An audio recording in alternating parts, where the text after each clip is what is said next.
Ladies and gentlemen, welcome back to episode 99 of the 505 podcast. We got our best moments of season 2. We're wrapping it up, dude. That's crazy. Great to be here. Great to have all three of you back under one roof. I haven't seen you in a minute, baby. I know.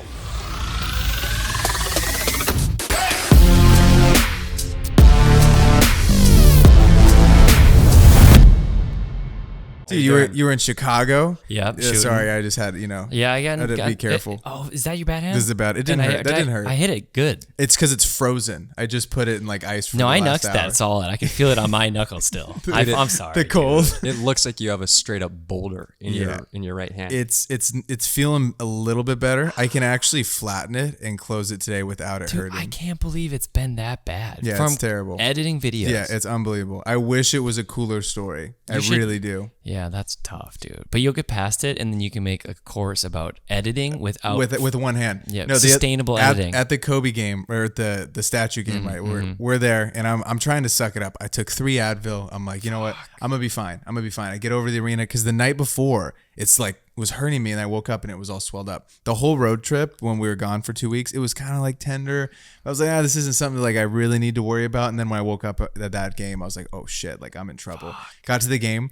I tried to hold the camera and I'm like, dude, I just can't do it. I'm like, I cannot hold the camera. It is killing me. And it was just like the whole hand was huge. The massage therapist put some cream on it and it helped it a ton. It kind of numbed it out.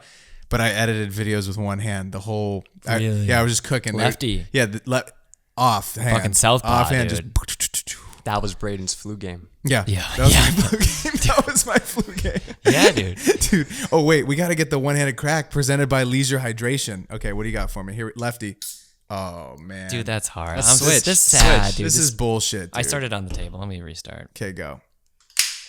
Oh, that was close. Kinda dented it a little I bit. can't even do it, dude. Yeah, I'm sorry, dude. This is tough to This is just sad. ruin my own game. I can't do the one-handed crack to save my fucking life. You'd think after 99 episodes, I'd at least not have 2 absolute craters. Hey, Cheers, cheers brothers. fellas. Cheers. It's good to be back. This is weird that this is the last episode that's going to be in the double digits because we're hitting 100 next episode. It's insane. It's just... That's like the Mile High Club, but podcasts. Yeah, I feel like you... Centurion Club. Talk about stamina. Dude. Yeah, dude. We lasted 100. Yeah, dude. Yeah, dude. It's kind of crazy. Do you remember the first day that we ever did Roman it? swiped that fucking microphone. Lasted 100, dude. Couldn't think of the word. Fuck, I fucked it. God damn. You had a literal Zoom H6 on the table for how many episodes? At least 7. At least. We thought it was a funny bit to have Chase have like a different mic setup each episode. No, just because we just didn't have one. And I was historically cheap then. I still am. And I was like, no, this is fine, guys. This is totally the same. It did not sound the same. The font was the best part. The font was rough, dude. I can't pick a font, actually. Dude, speaking of which, I got tattoos. I got 2 tattoos that are both font-based, which is funny, and I designed them myself. It's stressful. I woke up Sunday morning. No, woke up Saturday, and I was like, I want to get tattoos today. They only had tomorrow available, so I was like, all right, Sunday. And then I was like, I knew I had been thinking these same. I was just actually sick of thinking about tattoos because I had so many in my head that I'm like, I just got to get a couple so I can not think about this for a while. Designed one that I wanted where it's just like the text, found the font, just search on Pages for hours, and then like kerned it out in Photoshop, or the leading, is it? Yeah. And then I was like, fuck, I guess I'm getting that tomorrow on my body. Dude, I actually had, so I got one of my ribs that says Old Pine. It's my favorite Ben Howard song. I also like my house in Minnesota. There's a lot of old pine trees. I got focus on my finger for pulling focus, camera stuff. Come on. And I got ADHD, so it's like a little bit of both. It's a little autofocus, my tattoo, which sucks, but it's all good, dude. No, I feel like it's fading. If you didn't tell me that it wasn't on purpose, I wouldn't have thought a second about it. Yeah, I was gonna say this looks awesome. It kind of worked because I'll have this for like the rest of my 20s, but then like once I'm older, it probably won't really be there, which is like kind of how you want a tattoo anyways. You know what I mean? I think you gotta not tell people that and see what they say. Yeah. Well, it's finger tats also. Chloe has one, and it's worn. It's pretty faded. Yeah. Yeah, I feel like they always kind of go away. And this one's really. It's pretty like it's thin line, and thin line on a finger on this part of your finger is just never gonna work. I think it looks really cool. I had a third one. It's funny. I was texting my girlfriend. I had a third one sketched up on my. You can see it shaven right here. Yeah, it was big and stuff. And that was the first one I was gonna have her do. And I sent a photo to my girlfriend, and she was like, "Wait, I don't know." I put my phone away, and I'm like, "I gotta focus." And I was like, "Shit, she doesn't like it. What do I think?" And then she stencils it on, and I look at it. I'm like, "I can't get that." What was body, it, dude? It was like a sunset in South Korea. I was pretty drunk one night, and this tattoo artist designed it for me. And I was like, that is the coolest thing. And I was going to get it in South Korea, but they like have weird laws. I had to wait. And then I was like, fuck it, I have to fly home tomorrow. I can't get this tattoo. But I still had the design. I took it to this lady, and then she kind of did her own take. And then seeing it on my arm, I was like, the tattoo looked very feminine on my arm. And I was just not what I was going for. It looked very girly. And not that there's anything wrong with that. It's just not what I wanted. It's not on what the you were most going visible for. part of my body. Yeah. So then I was like, I gotta, and I had to tell her like, I don't want this, and she was like, "En serio?" And I was in Spanish too, so I was like, "Sí, No bueno. no bueno, No bueno. no bueno." Which city are you going to? So I'm going to Tokyo. Yeah, heard of it. Just Tokyo. Sick. And I actually realized I'm under NDA for like the specific thing, but there's an event, X Summit, that is, I got invited by Fujifilm. It's X Summit by Fujifilm. Rad. And so it's probably the coolest experience I have ever like had or gotten the opportunity to Since do. Aspen. Since Aspen. Yep. Me and Chase. I wish we knew Braden, dude. That'd have been so good. God, it would have been perfect, dude. Perfect ad. Sub Labib out. Bringing Braden. I loved how you sent me his reel. up, Just ha ha ha. Anyways, easily the coolest experience I've gotten through social media is a completely free trip to Tokyo, Japan, to make content for Fujifilm. Yeah, it's gonna be sick, dude. It's gonna be fun. And I'm gonna use your bed while you're gone. Go for Nice, it, dude. me too. I'm still not packed. And I leave tomorrow morning, and it's all good. You'll be fine, dude. Yeah, that's how it goes. Today, you won't believe this. Oh. You know the worst thing that I hate is losing a fucking AirPod. Oh, I hate it. I woke up the other day on Wednesday. I woke up from my bed and I had them in when I went to bed. For some Sure. reason, You fell asleep with them in? Yeah, I knocked out. You didn't do it on purpose? Nope, Okay, not cool. accident. I was watching a talk and knocked out. I wake up, one AirPod in the ear, but I swore before when I went to bed that there was a faint when I pulled the cover over that I heard a little. Oh. I swore I heard it. So this morning, I woke up yesterday. I tore apart my entire room. Today, I called Chloe. find I go, you got to come over. I'm not spending $100 on a new AirPod. I'm like giving this company way too much money. And I can't do the Find My thing. It's dead. Okay. Is there a small chance that your ear swallowed the AirPod? That's where my head would go instantly. So I thought it was going to be more the bed. That's where my head went. The bed ate it. And so I took off all the blankets, took everything off, shook it. I went through the whole bed, every single thing. Not in the mattress? No, it's not under the thing. Chloe comes over, tears apart my whole room. My whole room was an absolute disaster. She's throwing clothes everywhere. been here. I'm getting more anxiety from her coming over to just destroy it. She's like, I'm going to find it. Tear it all apart. Not there. She's like, it's gone. You should. She's like, if I can't find it, it's gone. I go to fill up water at the fridge. I look under the stove. It was literally sitting, leaned up against the wall. I'm like, where and how I was like, I wasn't even out here. I went to bed. So I don't know how it went out there. They have legs though, just like socks. remember? Just They like do. socks. They literally do. That's the V3s. Yep, just like socks. They have Yeah, legs. Dude, they're walking So- around right now. So I can did hear 'em. you went to bed with both of them in? Yeah, I went to bed with both. So I think you flung it under the door. And it just shot and all it the way shot over. all the way. I think that's what happened, dude. There's no Had other to. explanation. That's what I said. I was like, I wasn't out here. Or I slept walk. Yeah, that's my other thought. Got out there, was jamming, dropped it. You strike me as a sleepwalker. Done it before. Yeah, Done yeah. it before. I think that's what you did. I think you were jamming, dude. jamming to Just vibing out jamming there. to the new album. Yeah. Just dropped it out. Yeah. Girlfriends love to say, "Did you look hard enough?" They love to say that. Well- Usually the answer is no. Yeah. And I pull in too early in the search, which is my problem. You look for 2 minutes. look I for can't the- find it anywhere. Yeah, I'm like, gone. Did you move it? And she's like, if you fucking ask me if I, and then I always find it right after. You know that. what I swear though? Like I'll go over to look for something, right? And I swear there's a. I swear it's not there. No. I think that there's some little magic thing that they snap and pops it right there in the middle where it was supposed to be. They got something. They got something going on us because every time I go look and then you go back and then she's with me and I'm like, that wasn't there 5 seconds No, I ago. swear it wasn't. It's bullshit. You know what I lost recently that I Virginity. have not, that I haven't found yet? What? Close. Dude, our new merch hoodie. Oh, he did. He actually. I'm so bummed. Well, you don't know where it is? No. I don't know. It's a whole hoodie. That's I what know, I said. I know. He left it, I'm- I think, on the road. Dude, I actually He's asked me 4 times No, so today here- if so I here's found top- it. we can talk about the merch. Yeah, so merch is dropping next episode. Yeah. Okay. Yep. And I'm gonna also buy a new one with you guys. But if you guys, Full price. if you guys want discounts. a hoodie, shirt, or hat, new merch, it's sick. DM the 505 Podcast Instagram, the word merch, and we'll flag your account. We'll let you know when it goes live.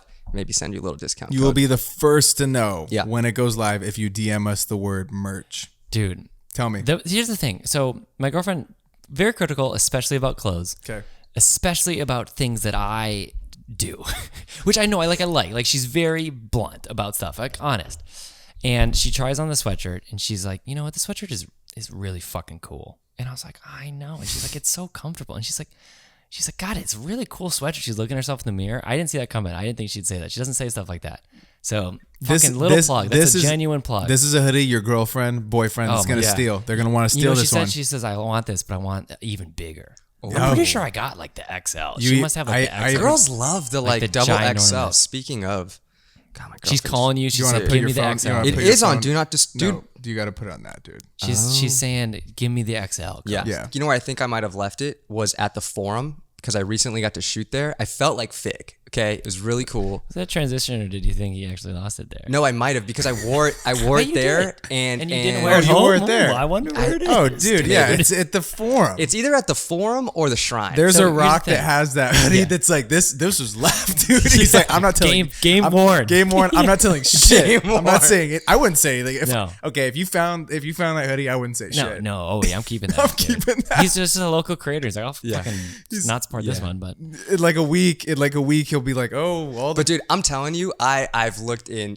my hamper, I've looked It's in at the my Forum, room, dude. my car, my girlfriend's house. It's got to be either at the Forum or the Shrine. nice. But dude, I swear to God, I felt like you shooting at these like huge arenas. My first time shooting an arena. First of all, got recognized 3 times from No the pod. way. From the pod, dude. It's awesome. Which Doesn't was happen sick. to me. It just never happens. This kid. If you recognize me at all, don't be shy. Okay, I feel like you guys do, and you just don't say anything. I think that's because what I it make is. a lot of eye contact with a guy with a camera, and we're looking at each other, and then I'm like, "We gonna do it?" and then never is. do you hit him with what you shooting on? What you shooting I on? also do I that. should, actually. I That's also pretty do good. that. What you shooting on? Okay, keep going. But anyways, it was for a Two Friends show. And if you guys don't know EDM, Love Two Friends. okay, so Two Friends is a DJ duo, and they actually have a song with Loud Luxury, and it's so funny, dude, because I posted that I shot for them, and Joe just sends me a fucking thumbs down That's in the it. DM, because Unreal. yeah, but it was really really cool. Like the production was crazy. They had this. It's called because they're known for the big booty mixes. Yep. And so they have like Big Booty Land is their whole thing, and so they have a freaking spaceship, like a UFO, goes up and down. Oh, that's pyro. cool. They had a whole like 8-person drum line with fire. I like, love the fire. it was Yeah. crazy. Fire dude. shots were fun. Those videos were really cool. Those clips you sent. Thank you, but it was really fun. But shooting at these arenas, man, is Yeah, I just bet. different. Yeah, huge. It's sick. different energy, and you also have so much stimuli. You know, going around. You got your drummer guy, you got your Yeah. pyro guy, you got some lights going crazy. yeah, that's dope. Yeah, you got to shoot Tiger Woods this week. Yeah. How's that been? Is he missing any putts during the practice stuff? Dude, he doesn't miss. It's really cool. I mean, it's weird. He's just like a mythical creature. Like he really is just like kind of floating around. Everyone, you see him, because the cool thing about the golf thing is that it's so quiet, and you see him, and everyone's like, "Oh, fuck." And that's like you just hear whispering, like friends, like, "Oh my God, it's Tiger Woods," like, as he walks by. It's so cool, and I get all access. So I'm like, I mean, I'm with him basically the whole time. I'm not like with him. Parts of the Genesis is getting some Tiger deliverables, so I do get to shoot him. And I try to make it like feel a little more like editorial, not like a sports thing. I like to pretend like it's just like, Tiger, can you yeah. can you hit a pose for me? No, I'm real not. I'm quick? not gonna direct him. He's shooting a tournament. I just like to like shoot it so it's just like him and grass. You Yeah. know, like that kind of stuff. You getting high? You climbing I'm just trees? trying to get high, dude. Dude, Yeah, so- I'm just a high angles. The Genesis Invitational is interesting. I was talking to one of the trainers at Monarch, and he goes, "Dude, it's $80. You get to be there for like 9 hours. It's the equivalent of being courtside, like Yeah. at crypto." For $80, you're like, I'm this close to Tiger Woods. That's the thing. If you like golf, like especially Yeah. because I get all access. Like Jason Day hit a shot that was a little out wide, and I actually know him, and like kind of like him. Not know him, but I know of him. Attaboy, And attababe. his ball lands right here, and I'm like, oh shit, I'm right next to his ball. He's gonna have to hit this. He's 3 feet from me the whole time. I'm just like, sweet. And he's talking to his caddy, which is pretty cool to hear. And I'm just standing behind him. I'm not even shooting. I'm just watching. and then he hits it, and then it's funny, dude. It was a good shot, and you hear one person yell, and it's just contagious. Some guy yells, and I'm like, yeah, JD, let's go. Like, oh, that's a great shot, dude. It's so funny, dude. Like, everyone just starts yelling. I know. I've gotten into golf this weekend. Once a year I get into golf, and it's always this weekend. If there's a way to get into it, it's by being up close and personal to the action. Because some people are so into it, Oh God, I wish I was good at golf, dude. I was betting on holes. It's fun. You did? Oh yeah. You just tap the guy next to you like $5. Yeah. This guy was like $1 says this goes in the bunker, and I fucking was wrong. Just nailed it right on the green. Did you see the video of Tiger Woods playing golf? It must have been with like some Barstool guys or something. Yes. But they had this like their ace guy, right? Somehow they're playing golf with Tiger Woods. And they do a driving competition with Tiger. And so they like send their big guy out. And he fucking like Happy Gilmore's like just yanks the shit out of the ball. And he's like, yeah, that was a good hit. And then Tiger goes up, gets on his knees, and he just fucking so much farther than the other guy. Because he's just that guy. But just that guy. Just pure club face on the ball. He really does. He just kind of floats around. Like, he's so quiet, and he's so just like glidey. Like, it's really weird to see him in person. It doesn't seem real. He was paired with Josh Allen for the Pro-Am. And Josh Allen's supposed to be like a ginormous football player. And I was like, God, they're the same fucking size, dude. Tiger is jacked. Like, he is a big dude. Yeah. Going off of pro athletes and everything, our buddy Jay Ford, he shot with Alex Subers at the Super Bowl party this weekend for Fanatics. Or he goes, dude, I met literally every fucking like A-list celebrity you could imagine. I go, okay, when you're in that room, right? Who's like the alpha? Like, everybody's A-list, who's the alpha? And he was like, well, you know, like, Kim Kardashian's in her corner. She's kind of hard to get to. Bieber, of course, Travis Scott. He goes, but Tom Brady walks in, and everybody's head turns. Yeah, like, that's dude. Tom Brady. I bet. It doesn't surprise me, dude. Alpha Dog won. Yeah, dude. But it's just so interesting, like, when you put all the like biggest dogs in the room, like who's the biggest who's the big dog of the big dogs? Yeah. I could see it totally being Tom. I remember Denzel was talking about that. He was saying like when he's like when it's me and like my homies, he was like, it was always me. He's like, I was always the dog. He's like, now Barack comes in and he's like, Barack's the man. he's like I'm one below Barack. That's so I thought it was so funny. Not a bad place to Not be. a bad place to be. That's so funny, right. dude. Should we get some moments, yeah, dude? let's get into this. I mean, we've had 99 pods is crazy. I mean, I think the first one that I want to give a massive shout out to is Sam Newton. Great episode. That one was a killer ep. We finally got Sam on. We have so many mutual friends with a lot of the people that we bring on the pod, and usually it's the first time that we meet them when they get to come on. And Sam is exactly how he is on YouTube or on social. He's the nicest, down to earth dude, and he also did something that we didn't even ask him to do because he's just such a kind human. After the pod, Sam just sends us a text and he's like, yo, do you guys like Artlist IO? And I'm like, dude, yeah, I pay for Artlist right now. And he's like, I'm going to put you guys in a group chat. And to that, we are forever indebted to you, Sam Newton. I appreciate you a ton for this. And it's the sponsor of today's pod, which is a great, just a great deal for us and them, man. They've really helped us out a ton. And you get 2 months free with a year subscription if you download it down below. We'll also post, they have a motion array, a little situation that they give us as well. So there's tons of good assets that you can use for all of your projects. And the best part is you have to pay for the damn song, dude. Once you buy it, like you buy your subscription. With another service. Yes, dude. You are locked in. Usually the other services you buy it, say it's like $40 a month or something, $1,000 to use a song. Yeah. $700 to use a song. Annoying. Now Artlist, you buy it one time, you're locked in for commercial use, which is huge. I'm telling you, they don't make better sound effects. They don't make better songs. It's a good platform for you guys. And stock footage, dude, if you get Max. The stock footage is the best. It's yes, the most you've been using it. I use it all the time. It's the most, like, it looks like a movie. Like, it looks like a cool, like, you went out with the red with your, like, talent and shot like a good, not just like stock, like girl in a like corporate office, like writing on a whiteboard. It's like really cool shots that like actually inspire me when I'm working on them. And not just for like client videos, but for your own personal stuff. I use it all the time for social media stuff. I don't know if I mentioned this to you guys, but I'm actually in Japan when this episode comes out with a brand, Fujifilm, and I'm going to be making some content for them, right? I'm going to be pulling songs from Artlist as my background music. Dude, so and the sound effects. Dude, are so killer. I might even go on Artlist and be like, Tokyo. stock footage and just Bustling sprinkle some City, in. dude. My favorite part of this episode was when Sam was talking about how he was trying to become a travel filmmaker, but he had to do some weddings to fund this dream. So let's roll that clip real quick. I want to ask, because, okay, you did weddings. Like, I want to ask about before making that leap full-time YouTuber, which is, I think, so many kids' dreams. Like, what were you doing to fund your lifestyle, like just your life? Yeah. So my big like switch, just like most people, I was a freelance, a jack of all trades. I did everything, right? And that's a great way to figure out what you want to do, who you are, you get your style. The first couple of years at least, doing everything, whatever any client. I had no direction. It's like whatever email or whatever friend sent me, and it's like, hey, this person's developing an app. I filmed like a surgery from UC Davis. I went to UC Davis, and they're the medical center, and I did like a nose surgery for a doctor. I did basically I did everything. If you look at my Vimeo, I have 687 videos that I posted on my Vimeo. And it's just mind blowing to me that I'm like, how did I make that many videos? Crazy. But the first 2 years I did everything. And then it kind of clicked in my head my senior year where we planned a travel trip and we started getting together some sponsors for the trip. First time I ever left the country besides Mexico.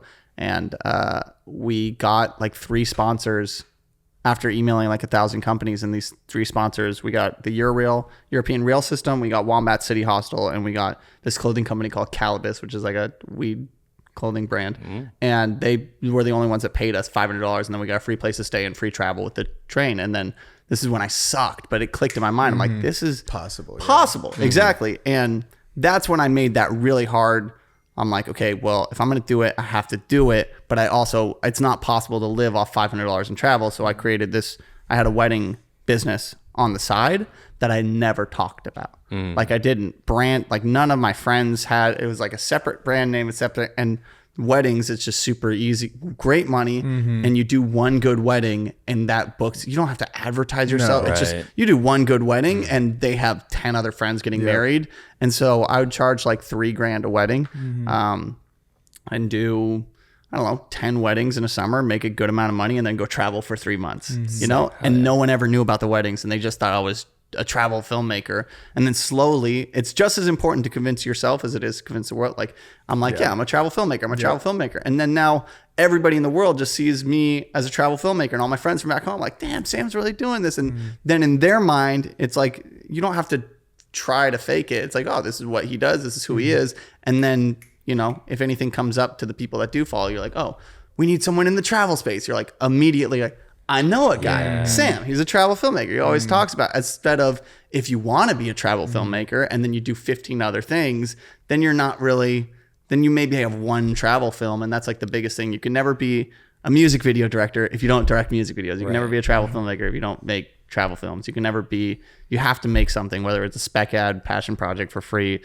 You have to have something in order to prove to someone that you're worth being paid that money. You got to believe it before anybody else believes it. You got to tell yourself, like, I'm like, for anyone out there that's like, oh, I'm an inspiring filmmaker. You see that in bios like all the time. It's like, you're a filmmaker. You're a filmmaker now. This is what you do. And I think when you'll start to make decisions. Oh, you said aspiring. Aspiring. No, not inspiring. No, aspiring. You see that everywhere whenever imagine my bio. I'm an inspiring filmmaker, bro. Watch this and be inspired. I'm so fucking inspired. Sorry. No, you're good. You're good. But I've been more inspired. I've been more inspired for this. They have to believe it before, you'll start making choices in your day and in your week that will get you closer to said goal. If you're like, oh, I'm a filmmaker, like, okay, what do filmmakers do? They probably make some films this week. So I need to write down 3 videos and make them and actually make it happen. And I think people see, like, you'll start to get dubs in the right direction. Yeah. I think this just goes to show you, though, that you don't have to be doing everything right off the bat, right? So whatever it is that you decide to go into, whether you're a sports filmmaker, concert, travel, car, you're not going to be full-time shooting at the Genesis Invitational week 1. You know what I'm saying? You're going to have to go to the local car meet, do some work there. You might have to go shoot a barbershop down in your town, something that you might not want as your specific niche, right? And then you can go into something else when you save money for that. I did exactly what Sam did. I did weddings, saved a ton of money, and then started because I wanted to travel. I wanted to do the exact same thing. Wanted to travel, did the weddings, saved up bread, went out and shot the travel stuff, and people were like, oh, he's a travel person now. Didn't post any of the wedding stuff because I didn't want people to associate my brand with what I was doing at that time. You could bartend, you could work at a restaurant, you could do anything that you want. You don't have to broadcast it while you're chasing this dream that you want to do. Well, I also think it's super important to just start making money with your camera, right? So even like the first thing I got paid to shoot was a wedding. And then I filmed like some random corporate thing. I wasn't excited about that, but like you just take what you can get with your camera, and then if you can make money with your camera, then you can transition into making money with your camera, doing something that you really care about, you know? I think it's also important to note that social media is curated, and I think it can be a positive and negative thing. I think sometimes we can fall into like the comparison game, right? Where you see someone and all it looks like they're posting is the coolest stuff. You can curate your social media as well. Like if you do a shoot for a quinceañera, but you're a travel influencer, you know, or you're an aspiring travel content creator, or you want to do more travel content, like just because you shot that event or the quinceañera, whatever, you don't have to post it. You can curate your social media to look like you're doing only the things that you want to or are aspiring to do. Taking it back to the first episode of season 2, we got together with the Loud Luxury boys at their place, got to go to their house up in their crib, and you asked them something crazy. I always had wondered, like, when someone's making a song, they hit, like, you know, some songs hit like 1 billion on Spotify. Not a lot. There's like 15 of them. Well, there used to be. And I always wondered, like, if they knew when they were making the song that it was like total banger, basically. So I asked Andrew how they felt, or Andrew and Joe, how they felt when they were making it. Like, did they feel interesting? Did they feel what? Did they feel something special? And here's the clip from that. So, okay, you guys move out here and you're just like, fuck it, we're going 100% all in. Do you feel like that's what it takes and is necessary to make it in this industry? Yes. Yeah. Anyone 100%. I knew that had their foot halfway in the door never amounted to anything, sadly. And these are people that are a lot more talented than us. But just the commitment and the grind, you know, the analogy that our managers always make that they drill into our heads, which is annoying as hell. But it's the idea of like, yo, if you're on the couch, someone is out there working to like take you off. Someone will always eat your lunch. Right. Someone will always eat your lunch. And there's only 3 ways to succeed, in my opinion. You're either a Nepo baby and then you're just set. You're like a savant, like you're like fucking Beethoven. You just like music like beams into your head, or you just like work your ass off. Those are like the 3 ways that you have maybe success. And do you think if you had a nicer apartment or something like it was better when you moved here, you wouldn't have worked as hard and you wouldn't have gotten probably not, which is why honestly our management that we were working with, they were like, yeah, you know, we were happy that like you guys stayed in a shittier apartment and all that, because it just made you guys so hungry and you used that as energy and motivation to work your ass off. What year was that you guys moved out? 2015. 2015. Yeah. Okay, I just graduated high school. That's insane. Man, crypto would have popped so hard. Yeah. Oh my God. If only I had just knew a little bit more. That's funny. Okay, so 2015, Body comes out, what, 2017, 2018? Yeah, end of 2017. Yeah, October 2017. October 2017. And you guys told me that you didn't know at the beginning when it first came that it was like going to be a smash. Well, bro, how the fuck could we know? Right. Yeah. They're releasing songs that would get like 1 million streams maybe, like if we were lucky, and I'm like, oh my God. Yeah. Like, think about how entitled you would have to be like, I'm a DJ with no streams, like 10K followers on Instagram, but this song is going to go, you know, number 1 here and this, and you know, all these incredible things are going to happen. You're delusional. But you must have had a feeling of like hearing the song. Oh, it's my favorite song we ever made. Yeah, I remember like working on in the studio and I almost felt like I had to puke because it just felt so different from anything that we've been working on. But again, to expect that to translate into something the way it did, inconceivable. Dude, really quick, I honestly thank you to you guys. So what was it? St. Patty's Day, 2019. We listen to Body as we go to the pregame. I end up at this like sick house, first Hollywood Hills house I've ever been to his party. Body's playing there too. I remember it's banging. And then the girl that I got on 1 date with comes, right? And we drank a little bit and she goes, let's go to San Diego. And I was like, you're fucking crazy. She's like, my friend will drive. She's not drunk. Then we drive to San Diego, definitely listen to Body on the way there. And now I live with that girl like 3 years later. That's okay. Yeah. Let's go. That's like the best day of my life. I don't support the drinking and driving thing. Me neither. I didn't know. We didn't know. That's awesome. I love that. Speaking of Hollywood House Party, you guys had a party at that old house you guys lived at. And this was before I met you guys. And Maddie Balto, who, shout out Maddie, you like, I guess knew her. She was like, to me. Yeah, we know. Yeah. Okay. Me and Taylor's friends. Oh, okay. Yeah. So me and Josh, who I used to DJ with, we were good friends with Maddie. She's like, yo, you want to come to like Loud Luxury's house? And me and Josh were like, fucking yeah, like what the fuck? So we go to this house, and I'm like, we in the hills, like we're at Loud Luxury's house. And I walk into the studio that you guys had because I had to pee. And Andrew, I didn't meet you that night. I walk in, there's people chilling in the studio. I go in the bathroom for 2 minutes to pee. I walk out, nobody's there. Joe's just chilling there. And he was like, what's up, man? I was like, no, I was peeing. Like, I wasn't doing anything in here. Like, I'll get out. He's like, no, man, you're good. Like, you're friends with Taylor, right? And I was like, yeah. And he's like, cool, man. Nice to meet you. And then I told you that story, and you're like, was I nice or was I a dick? Because it could have gone like one of two ways. Like, in this, You're not wrong, but I'm glad I was very nice to you. In this pandemic era, because just we had nothing to do and no idea what was happening, you're so stressed. Hindsight, you're like, oh yeah, everything's fine, it's gonna work out. But you're like, man, what if the world goes to shit and we never tour again? Right. So we were just partying way too much as a coping mechanism, and it was wild. And I'm glad you got to experience it, but it's not like that anymore. party was lit. So then you guys put out Body. How far into it? A year. Like a year? Yeah, it took a long time, and it was like one of those things where it's like if you look at a chart, it went like this, like Just that, exponential. like, just like yeah. Was And it? Yeah. the snow story that Jacob was talking Yeah. about? That was like we got a favor to play in Boston. Basically, like it was like we didn't like think we were like super worthy of like big shows or whatever, and then we got this show, and it was like a fucking blizzard, like literally like -30, like really shitty weather. And I was like, oh fuck, well we're screwed. Like nobody's gonna want to come to this. Like we're so screwed. Nobody's gonna book us again. And then we played the show. It was actually like pretty busy. Like it was like not sold out, but it was like really busy, like 80%. And then we played Body, and everybody knew the words to it. And that was the first time I heard like people like singing it. And I was like, how the hell do they know this? I was like, why do they know this? And then it's just like, I was like, this feels like kind of different right now. I was like, there's something about this that's going on. Like, I don't know what it is, but it's kind of crazy. That's so nuts. Wait, so you're in this club after that moment. Is it exponential where you're just getting booked all the time? No, it was just a sign that this is working. Okay. Because Like something was happening, Yeah. and then Okay. like shit started hitting the fan. Like 2018, 2019, it was like, we're going from Vegas to Europe to a festival to this to that to like Yeah, Right. got to paint a picture for you. So it's the weekend after New Year's. If you're a club owner, you kind of punt on that weekend because you're like, everyone's broke and hungover Right. and not going out. Yeah. Right? He's going out. On top of that, you have a snowstorm in Boston that the military has to come in and help out with because it's so bad. Oh my God. So they're expecting this to be the worst night of the year. Clubs slammed, everyone's singing along to Body. It was like, okay, we have something here.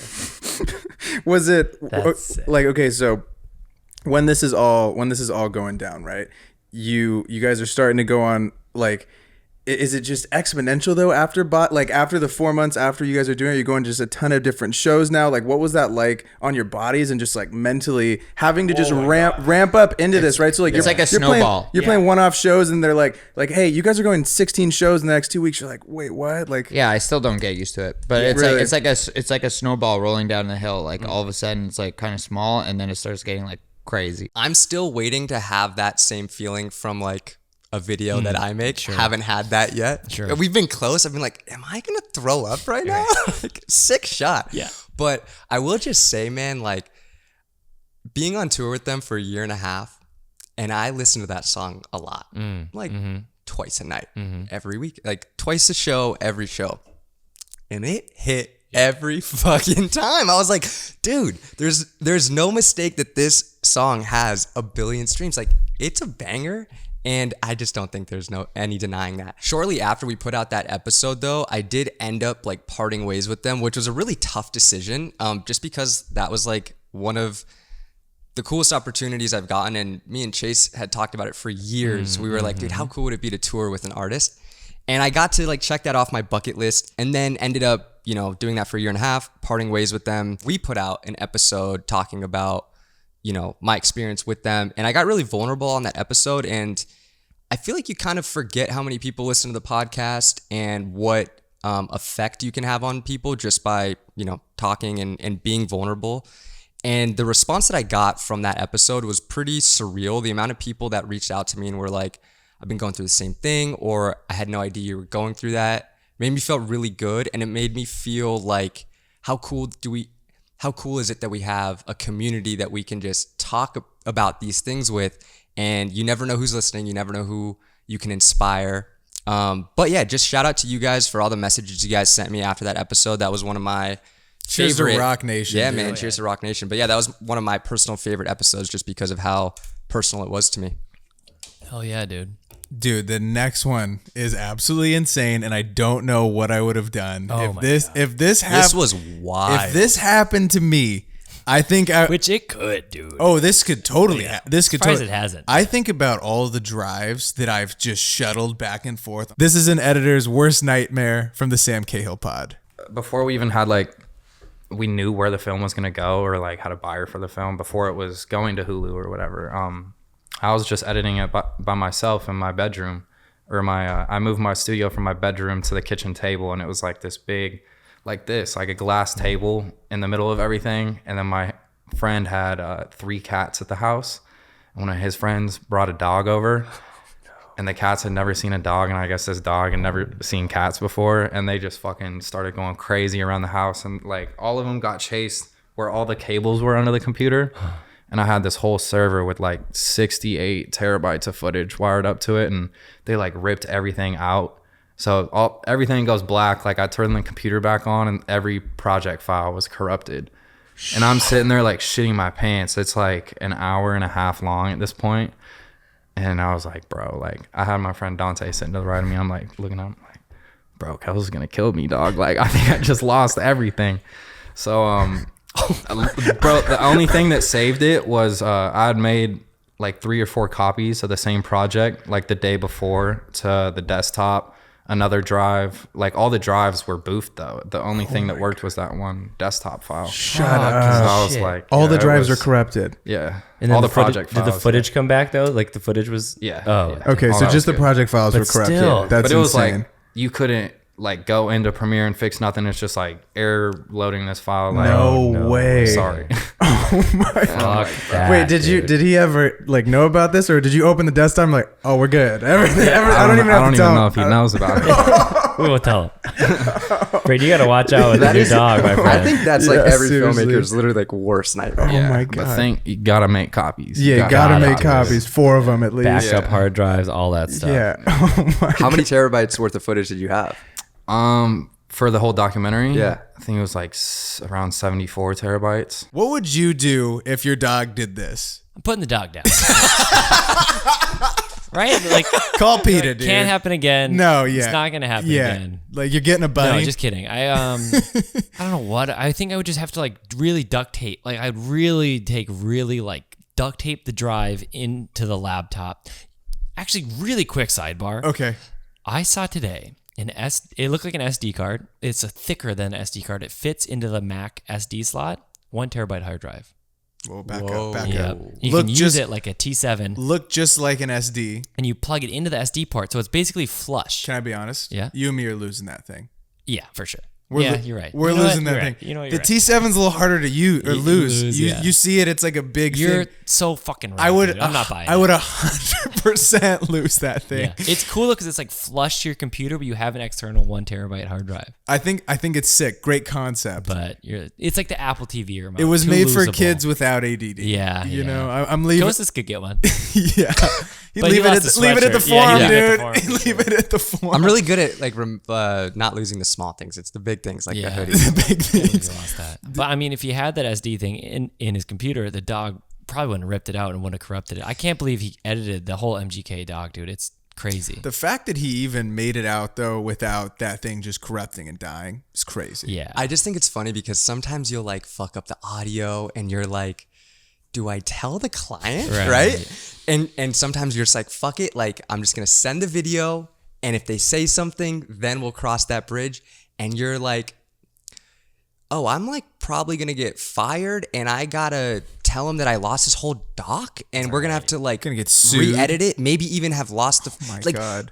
I wonder, would he have lost the actual footage or I don't know. just have to but have to re-edit it? I think they could have went to a recovery person and got it all Yeah, back. probably. Genuinely. I think you could pay it enough money. The label would have paid the money, got it all back. I think it would have sucked. It would have been like tens of thousands of dollars. Yeah. But I think they would have got it back. I think that would have been a big enough thing to make me think about switching careers.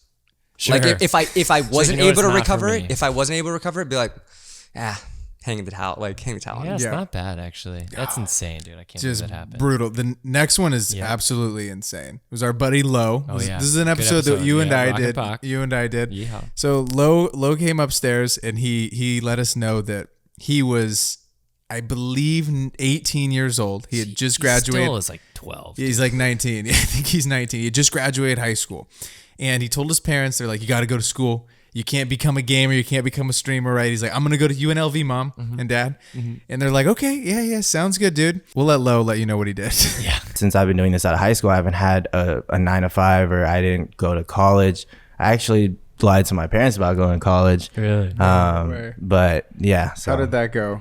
So, the same day that I graduated high school, I was making a sustainable income from streaming.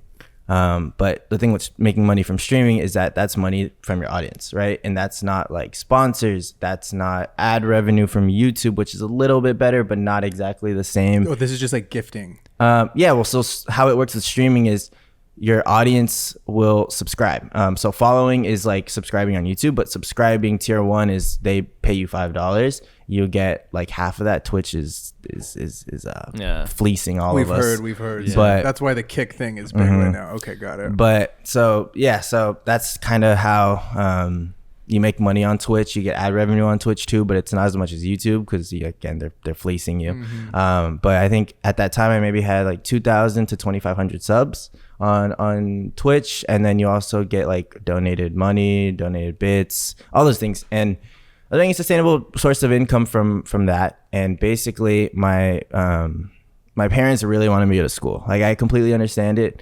At this point, I really do. They have this idea, and this is for most people's parents. They have this idea of you for the last 18 years that you're going to go to school, and that in order to become successful, you need to go to school. And even for my parents, they didn't go to school. They had kids early, so they had to like work, and they've been working for the past 30, 40 years. So it's like, for them, I completely understand their viewpoint, but I also knew that I needed to like live my own life and see that through.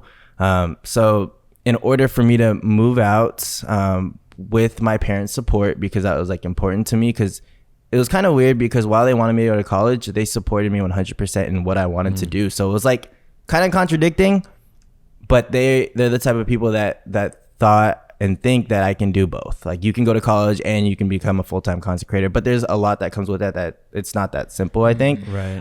So I told them, I was like, all right, I'm going to move to Vegas. I'm going to go to UNLV spring semester. So basically I'd have that half a year to pursue content creation. But the part I didn't tell them was that if I'm successful with content creation, then I'm not going to school. Which is fucking smart, by the way. Super fair, Yeah. fair. Good. That was a great Yeah. trade on your Yeah, book. yeah. Like, spring term, I'll pop in there. Yeah. I was like, I mean, I didn't tell them that if I wasn't successful, I was going to go there, Yeah, which I yeah. probably should have, but they probably wouldn't have let me Yeah, move. they wouldn't And- let you go and, to like, Vegas. Yeah. That's the thing. Like, well, number one, like, I was completely paying for myself. Wasn't relying on my parents at all for anything. Right. But for me, it was just important to have my parents' support, right? And to be in my younger siblings' lives, and that, is something that I hold that's like really important to me.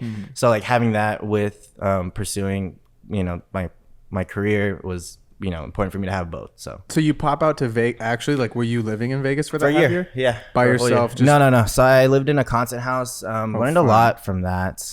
It didn't go as we wanted to, but I think I definitely grew a lot as a person. And like moving in with other people is, I think, especially like close friends. These are all people I met online through COVID. So it's like, we had people from Chicago, people from Alabama, people from the Bay Area with me, but. It was a big learning experience. And then I think there was somebody from New Orleans too. So it was like 5-6 heads in a house. Vegas, you get a fat house though. So right. everybody had their own room. It was super nice house. Big balling in Vegas. Yeah, dude. But I mean, I think the thing I learned most was there's a lot of people that, and I'm not calling people out, but there's a lot of people that say they want things and they want to work super, super hard. But at the end of the day, like, that's not true. And it's like a lot of people want, to see success, but a lot of people don't realize how much work really goes into it. And there was a point where I was trying harder to help people than they were trying for themselves. And it was like, I felt like at a certain point I was wasting my time. And you know, at the end of the day, like everybody that moved into the house, I genuinely believed and that they can be successful and that they have it in them, but they need to work to get that out of them, right? So there's some, and like that's why I wanted to move in with those people, because I genuinely thought that we can create something bigger. But it just, sometimes it doesn't turn out that way and you learn from it. But that's kind of how that went. Do you think your parents would be pissed, or do you think they'd be hyped that you're making bread from being a gamer? God, I don't know. I think my dad would probably be hyped because he just bought the bread. He just sees number, likes it. I think my mom is like, what about the social experience you might have missed out on? But I mean, either way, he did what he had to do for his career. He probably 4 years later, he misses his window, dude. He'd still be in college. I know. Probably would have missed it. Now he's chilling in a high rise. Yeah, dude, just making all kinds of content. High rise, dude. Now, what happens if your kid comes to you and you found out they were lying to you? I think it depends on how good they are at said thing, genuinely. Yeah. If I looked at my kid objectively and I was like, okay, like tennis, baseball, gamer, streamer, video person, and I'm like, okay, you're like one of the most elite people at this thing for your age and your, where you're at it right now, I would be like, I'm pissed that you lied, but good stuff. Yeah, because it probably doesn't make sense. And it's like, I wish you would have been comfortable enough to tell me, though. Yes, I agree. I did something wrong, probably, but I'm happy you did it. Okay, now, how long do you let your kid pursue their dream before, if they haven't made it, before being like, I think we should consider something else? I don't know if I would step in unless it got really long, because I think a lot of people are still chipping it. Like, how, if are they good at the thing? Like, if I looked at this thing, that's the other thing. But even then you get better. I think you have until you're 30. I like that, dude. Yeah, I like your that. 20s. Your 20s. So your 20s about figuring shit out. Unless you're unless you're living on the street, then it's like, all right, let's get a job at Target, like a real job. I think that it would just be about trying to get them to pay enough for the things that they need, food and stuff, whatever job they have to do, and it's like you do the dream on the side. Yeah. I don't know. And then keep doing it. Yeah, you gotta keep rapping, dude. You gotta get your raps. It's all about practice, all about raps. Yeah, that's a good question. That is a good question. It's just interesting because as a parent, I feel like sometimes you might be blind to coming at it from a non-biased perspective of is my kid actually good at this, or do I just want am I trying to live vicariously through them? Can Jimmy really make it to the league, or does he just not have it? I feel like you would just do research though. You would just do some little bit of Googling, a little bit of asking ChatGPT. I'm like, what is my child ranked in this thing? Yeah. By that, dude, 10 years from now, it's gonna snap it up and be like, your child's ranked number 47 at ping pong. He should go for it. He should send it. Yeah. I'm like, objectively, do you think that Billy can make it? All right, the next one. That one blonde kid, Jeremiah. Dude, we discovered something about him as fans of Sketchboy Hours merch, our last merch drop. We learned something that he proclaimed himself to be something. Right? Didn't he? Yeah. Roll the clip. We call those late night hours sketch boy hours. So are you a sketch boy hours kind of guy, or are you waking up early? I am the sketch boy. You are the sketch boy. Nice. I think that's another Chainsmokers We'll get you a hoodie. song, right? Yeah. We'll get you a hoodie. Yeah. I mean, in 2019, I was going to sleep at 4 a.m. more often than anything before 12. Do you like that? Do you like staying up late? I'm starting to not, but I think what a big hack for me was being okay with it. And I think we're in this, it's more now than ever because everyone's got, also, I feel like you guys should start all your podcasts with that guy that says another white guy with a podcast. I'm a we're two Mexican dudes. Great. Come on. I'm the only white guy. Yeah, we only got one white guy. Yeah. We're diverse. We're cultured too. Yeah, we're diverse. I feel like, I was like, damn, I can never go on a podcast ever again. That's what I tell my girlfriend every time she gives us. She's like, just 3 white guys talking. It's like, they're 2 Mexican dudes. All right, I'm the only white one. And you love me. Garcia, So dude. figure it out. So funny. Anyway, sorry, that was a little ADD thought, but We all got it. No, yeah, you're at a good table you're for in good that. company. Yeah. what? Sorry, what are we talking about? What did I ask? Every night. Yeah, Damn it. Oh, yes. Reese, my producer, was early on, I kind of I originally hired him. I was like, yo, you're going to handle invoices and be my bounce board for ideas when I come home off tour to help pitch new brands to get more work in. But when I leave, you're developing the ideas I said into pitch decks. And so he was like, I was struggling. I was so mad at myself. I was like, I can't edit during the day. I was livid. I was sitting at a coffee shop trying to edit. I would stay there for 2 hours and do 15 seconds on a video, and then leave and go back to my house, do 15 seconds on a video for another 2-3 hours, then go somewhere else to like try to mix it up. And I was like, I edited 30 seconds, 40 seconds of a video in like an 8-hour period. I was like, this is unacceptable. And then I would take a break and relax, kind of like give up. And then I would go sit down at like 11 to 4 and I would crush like 4 videos. Wow. And then Reese is like, why do you just give up on the day? Like, go live your life and then just work whenever you want to work. And I was like, he's like, give yourself 2 weeks to 4 weeks to do this. And I spent a month basically just like waking up, hanging out with friends, surfing, longboarding, like just living the dream. I lived on the boardwalk in Venice. Nice. I was just like creating my own content, doing whatever, like doing Instagram stories, going to people's houses, like day parties and whatever. And then at night I was just an animal. And I would send like an email like 5 a.m. sometimes to Reese, and I'd be like, here's this client's this. We need this back. This is a version 1. The audio is pretty shit, so we're gonna have to reshoot that. And I would just send these dense things, and he would wake up at 6, and then he would get to it, and then like pump it out to clients like 7 or 8 in the morning. So then when they're in at 9, they're like, boom, we're top of the list. He would work till like noon and take like a 2-hour break. I would wake up at noon or 1, go straight into email, and he would hand off me of like, hey, this is where we're at with this, blah, blah, blah. We need these revisions came back. I'd wake up at noon, have my schedule for the night, and then go live my life for the day. Brings up a good point of just kind of knowing what you do and what's best for you. Because every time 2024, 2025, every time a new year comes around, every YouTuber makes their productivity hack situation. Yes. I used to have a crazy morning routine. They're dumb as shit, dude. Just wake up and fucking start working. You start doing 5-hour morning routine. No, he does normal shit now. He's came to his senses. Dude, wake up, get some caffeine in your body, and go do the things that you got to get done that day. I'll give you a take a shower, dude. Whatever you got to do. The morning thing was a phase, dude. The morning routine was made for some dude to sell something like it's like get your AG1 with the morning routine or some That's shit. So true. Jeremiah is basically saying if something doesn't work for you and people are telling you that you should do it, like fuck that. Right. For me, I was trying to convince myself that I was a morning workout guy for a really long time, and I'm not. Not a night guy either. Not a night guy either. Middle of the day. Tough. Middle of the day. No, and I'll tell you why. I thoroughly enjoy waking up, making myself a nice cup of coffee, and like diving into some deep work because I feel like I'm most alert and able to get like the hardest stuff done first thing in the morning.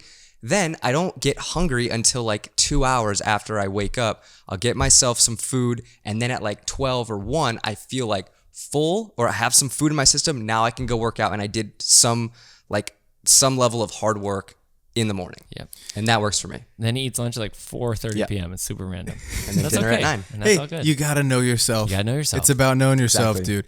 Next one is Chris Balladaris. This was one of my favorite pods that we've ever done, and I think Chris's vulnerability is something that is one of a kind, and his story is inspiring, and I hope that it inspires maybe one of you out there that might be going through something tough. It was just a buildup of everything that I've gone through as a child, and growing up where I come from, everybody has their own story. Everybody has their own ups and downs, Nobody's story is worse. Nobody's story is greater. Me, where I come from, I just so happen to be in living differently than a regular kid that had a mom and dad growing up, I've been adopted 4 times, and my biological mother, she was on the streets when, I was born, and, so I was born in a prison, and, having already that statistic underhand of like, this kid is, born the way he is, and, all odds are against him if he ever does do drugs because of what my mom was doing, So, growing up, and my life was pretty much like kind of hidden from all of the families that I was with. So being out on the streets, skateboarding and drinking, and, just partying with the homies, I didn't know how big and disastrous that was, So it was, started drinking at 9, and it was really just a gradual process from 9 to 23, And yeah, I mean, I always say like my life really didn't start until I was 23, because before that it was a whole different side of what you're seeing today. You know, like it took a lot to get here as my own self, you know. A lot of resentments, a lot of like internal stuff that I couldn't understand and realize until I did the work, you know. And it was more of like that spiritual internal work. It doesn't have to do with God or anything. It was just me and my self-awareness and my understanding to like, you know what, I'm okay with being okay, and this is what I went through. Now embrace it and let's do something with this, you know.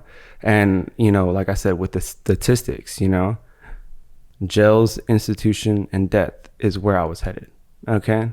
And I was always constantly like, why me, the world, this, pointing fingers at everybody else, you know.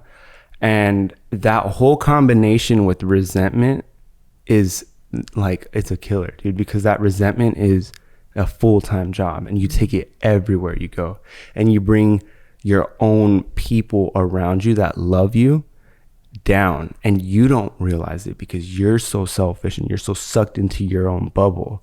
So how was getting sober? That was the hardest thing I ever did, and it was the best thing that I ever did because it allowed me to put on a different pair of glasses and look at the world differently and embrace who I was. It's okay that I'm different.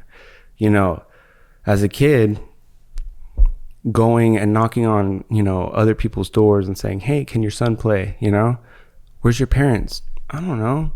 And like when I started getting older and those questions started coming, and then I was like, where are my parents? Who am I? You know, and then having to realize, you know, other things and events that happened in my life later on, and started to be like, yo, this is not who I like.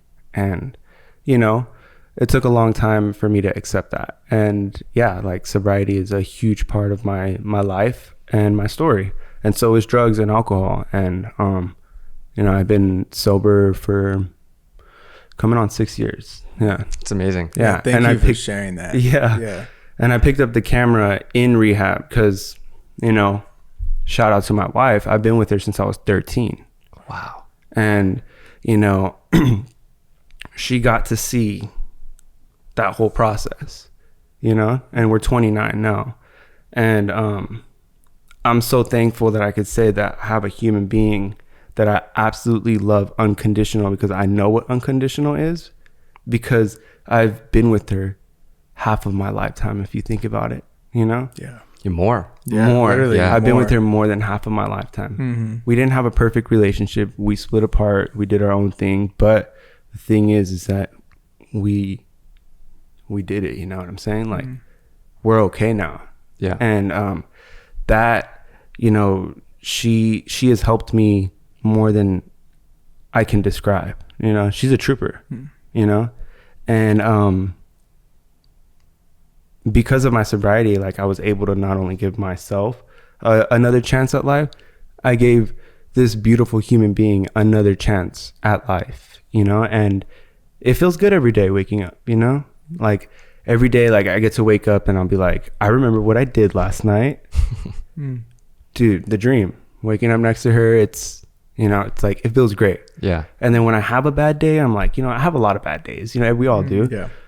Then I'm like, man, compared to what it used to be like, this has got to be the best day of my life. Because seriously, like, I mean, I don't have the most money. I'm not getting the craziest gigs, the coolest gear, whatever. But like, I feel like I'm living the dream because I'm okay. Yeah. I'm just stable. Yeah. No, I think you definitely are living the dream. And when you were 23, what was that day like when you decided, like, I need to check in to rehab? Was it friends? Was it your wife at the time? Or yeah. Was it something that you saw? Yeah. So it was just a lot of like a lot of bad events, right? Like I was blacking out for not just days but weeks, you know, and like I would wake up and I would just describe my alcoholism at the end stages of my last 2 years of like, I would crack open that can, flash, people are laughing, another flash, people are crying looking at me, another flash, I'm waking up from the floor, another flash, I'm with the wrong people I should not be with, or I'm waking up in the middle of the desert with my windshield cracked open, my car open, bottle of Norcos, like rubbing alcohol. It's just like, it does not make sense. So I feared that, you know, it was either this or that, you know, and months before I went to rehab, long story short, I was managing a weed shop in East LA, and long story short, the guy came in, the owners of the shop's little cousin came in and pointed the gun at me, pointed the gun at himself. And this is when we closed the shop down. So he was in there with us. We were stuck in an encapsulated area and he had the shotgun. Pointed at me, pointed at myself, and my dog was trying to like paw him. So he looked down and like, I was so fucked up. I don't even know how I did this. I don't know how to disarm people. And, you know, I went to go and try to disarm him, and then like we were fighting for the gun, and this is all on film, on security camera footage, and like he just blew his brains out, and like it went in my mouth and everything, and like it was just, you know, it was just a lot of those type of events in my life were happening. You know, it wasn't just that event. Mm-hmm. It was though like that times like 20, 30 other events. Mm-hmm. And it was like, damn, any one of these events, I'm gonna end up dying, you know? Veronica and I weren't really together, and she just gave me a number. This is the rehab. It's all on you now, you know? And so I called the rehab, and I, you know, thank God, since I've been, you know, adopted, I'm in the foster care system, Medi-Cal was able to pay for that rehab. So they got me in the next day. And what did I do? I went to go get a celebratory fucked up. That's how sick in the head I was. I was like, I'm going to rehab. Let's get smashed. You know, so I really was like, my whole entire ideology of like life was whole different, you know, perspective. And like, I'm, you know, that was my last time getting messed up, curled up in a ball, shaking with like, you know, just, I was so like, I did a lot of Norcos. So, you know, I was kicking that. What kicking is like going through withdrawals in rehab. That was so hard, bro. It's so hard. But, you know, I embraced every second of it. And Veronica had given me this little camera, this little Canon camera that I had. And it's crazy because I've always been a writer. And so like even on day one, I was just miserable. Just had a notebook, and I had a fresh notebook, and I took a picture on day one of my rehab and just the little things, and I wrote a page of what I saw and what I felt. And I think that's how I just like turned into a way different person. It was hard. Sobriety was hard, but I fell in love with this expression that I was figuring out. As a skateboarder, you know, I broke 24 bones in my body from skateboarding. I felt like a clipped bird, you know, I couldn't fly. And that was also a huge resentment. You know, I couldn't shred the way I used to, and I just felt useless, you know, and there was no reason, you know. I've always been a creative. I've always been an artist, something that exerts something out into the world, you know. And this whole, when I say photography the second time, right, this is a whole new pair of glasses right here. And I, you know, started just taking pictures every day, writing a page about it. Day 1, day 2, day 3, you know, I did 60 days in there.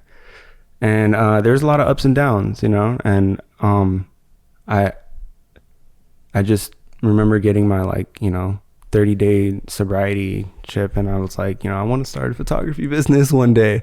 And everybody laughed. They're like, oh, you don't know how to live sober, just sit down, which was funny, you know, because it's true. But I was like very serious about it. Like I wanted to learn it, you know? And yeah, like that whole process, man, like it was, I thought it was going to get better when I got sober, right? I mean, that's what's supposed to happen. But 2 weeks after I got, you know, out of rehab, my best friend, my brother, he, like, you know, I was living with him and he shot himself, you know, lost the house, lost, you know, the job that I was having, Planet Fitness, you know, I was trying to get up on my feet. And, you know, it was just a really tough moment. And I'm like, damn. And then like, here I am at another rock bottom in my life, you know, and I'm just like, I started laughing. I was like, man, you know, like, this is supposed to be better. But I could either do this or I could do that. I wasn't there for that one. I did listen to the entire thing, and I remember getting goosebumps on like multiple occasions. I mean, he's got a great speaking voice, first of all, but it's also just a crazy story, and it just shows you that it's like really, it's never too late to just turn your whole thing around if you need to, you know? And he's doing so much cool stuff now. Yeah, dude. So many cool opportunities have came his way. I was DMing with him the other day, and he's just kicking ass, man. It's really is. It's awesome to see someone who just flipped a 180. He completely went sober. He's doing all these awesome things. He's doing his dream job. He gets to wake up and use a fucking camera every day. It's so cool. He actually just turned 30, and I went to his surprise 30th birthday party. His wife threw him a birthday party, and it was really fun. I remember looking around though and seeing how much love he was getting from his family and friends, and I really had almost like an out-of-body experience, thinking like, man, what really matters is the people you surround yourself with, Totally. Friends and family, and just it was a reminder to be grateful for what you have, because everything can always be worse. It can always be better, of course. But like if you keep that perspective of, man, my life is going pretty great right now. It could always be worse. And if you keep that perspective, I feel like just having that positive mindset is so key. Next up, we got the man, the myth, the legend, Jayhawk. This was a fun one. He came out from Chicago, came to hang out with us for a few hours, and he has been destroying it on social media, dude. He's posting YouTube videos. He's got a full-time job. He's doing Instagram. He's doing real content. He's doing TikTok. The guy's an absolute machine. And he talked about something about bringing everything that you're doing into your content. I do think you do a really good job, though, of incorporating things that you're already interested in. Shoes, your home office, tattoos, those sorts of things. Tech. Can you talk about being the niche versus like creating a niche? Yeah, so this is like honestly like one of my favorite topics and like super, super important, because I think it's so easy for creators to have a very hard specific niche. And to me, I think everything is kind of shifting right now in the influencer creator world, where I think so much more importance is going on the actual creator itself versus like what their niche is or what they're even talking about. And my plan since day one is I was inspired by a lot of people like, obviously like Peter or like Evan Ramft or some of my buddies like Creative Ryan, YC Imaging, like some of these creators out there, Becky and Chris, like they have YouTube channels or making content and they just kind of talk about all their different interests. And I think for sure, like today, if I only made content about desk setups or home office stuff, my stuff would be way higher. But to me, it's like, that was never the goal with personal content. To me, it was always just an outlet and a passion project for me. So I was like, I want to actually just talk about my interests and the stuff that I'm actually into. And if you know me, I'm really actually into camera gear. I'm really into tech stuff. Like I love sneakers, like tattoos, like energy drinks, coffee, Starbucks, like all that stuff. Like that's genuinely me and what I'm doing. And I think the long-term goal is to just be able to document my life and what I'm actually into and what I'm passionate about, because it's easy to then talk about those things. So when I started going more like hard with personal content, right, I was doing a lot of stuff almost strictly more around like home office, tech, camera gear type of stuff. And, you know, like everyone, right, you're getting inspiration from different people. And I'm very cautious about not directly ripping other people off. I think the TikTok world kind of changed that a lot for other creators. It became a very copy and paste. People are saying the same words, doing the same movements, the same exact shots, the same edits. And I feel like I kind of come from the world where like originality still wins. And I think actually the world's kind of going back to that a little bit now. But I was looking at, other people posting their Sony cameras or their desk setups. And I'm like, these kind of all look pretty similar. I was like, what if I just start like including the little hits that make it like Johnny's setup versus someone else's setup, And that's where I remember like I started doing like top down photos and you saw like the shoes I was wearing, or like I did a YouTube video and I just had the latest pair of shoes that I bought on the desk. Had nothing to do with the video, but it makes you stand out versus someone else. And it's like, I always say this, if someone's watching Reels or TikTok and they see 10 pieces of content in a row, it's like, why are they going to choose yours versus the other 9 people? And it's like, if they have, or they see one other thing that maybe isn't interested in them, that could be the reason that they stick around. So it could be the Starbucks on your table. It could be the shoes. It could be, oh, he has a Lakers game on in the background. It's like instantly, like I knew you because like you're doing something with the Lakers and I got a fucking LeBron tattoo, and I'm like, that's an instant connection between us, even though like we connect on so many other levels. You do live music stuff and I'm like, I know that world too. And so it's just like instantly a connection for other people. And that's why I stayed. And I think that peels back layers of what makes you, because there's not another, or there might be, there probably is, but there's not another kid that is really into cameras, really into, like, you're pulling all, that's what makes you, and that's why people are going to gravitate towards it, because like, oh, I also like basketball and I'm from Ohio and I want to be a full-time creator. You got to become the niche. You know what I'm saying, Chase? You got to become the niche. You got to show all the things that you do that you like, and I think that is what keeps the stuff fresh. Otherwise, you kind of burn out. You have like the one thing that you do, whether it's the camera, whether it's weightlifting, whatever, but all the other things that you do in your life. That is what makes you and what makes your stuff interesting. He said, I am the niche, pal. I am the niche. I am Queens Boulevard. Dude, shout out to Jayhawk too, though. His supporters, the people that consume his content, fucking rock. It's a pretty cool name for your rocks. Is that what he calls them, the Hawks? I don't know. He should. He should. The Hawks. They fucking rad. He does that in every YouTube video.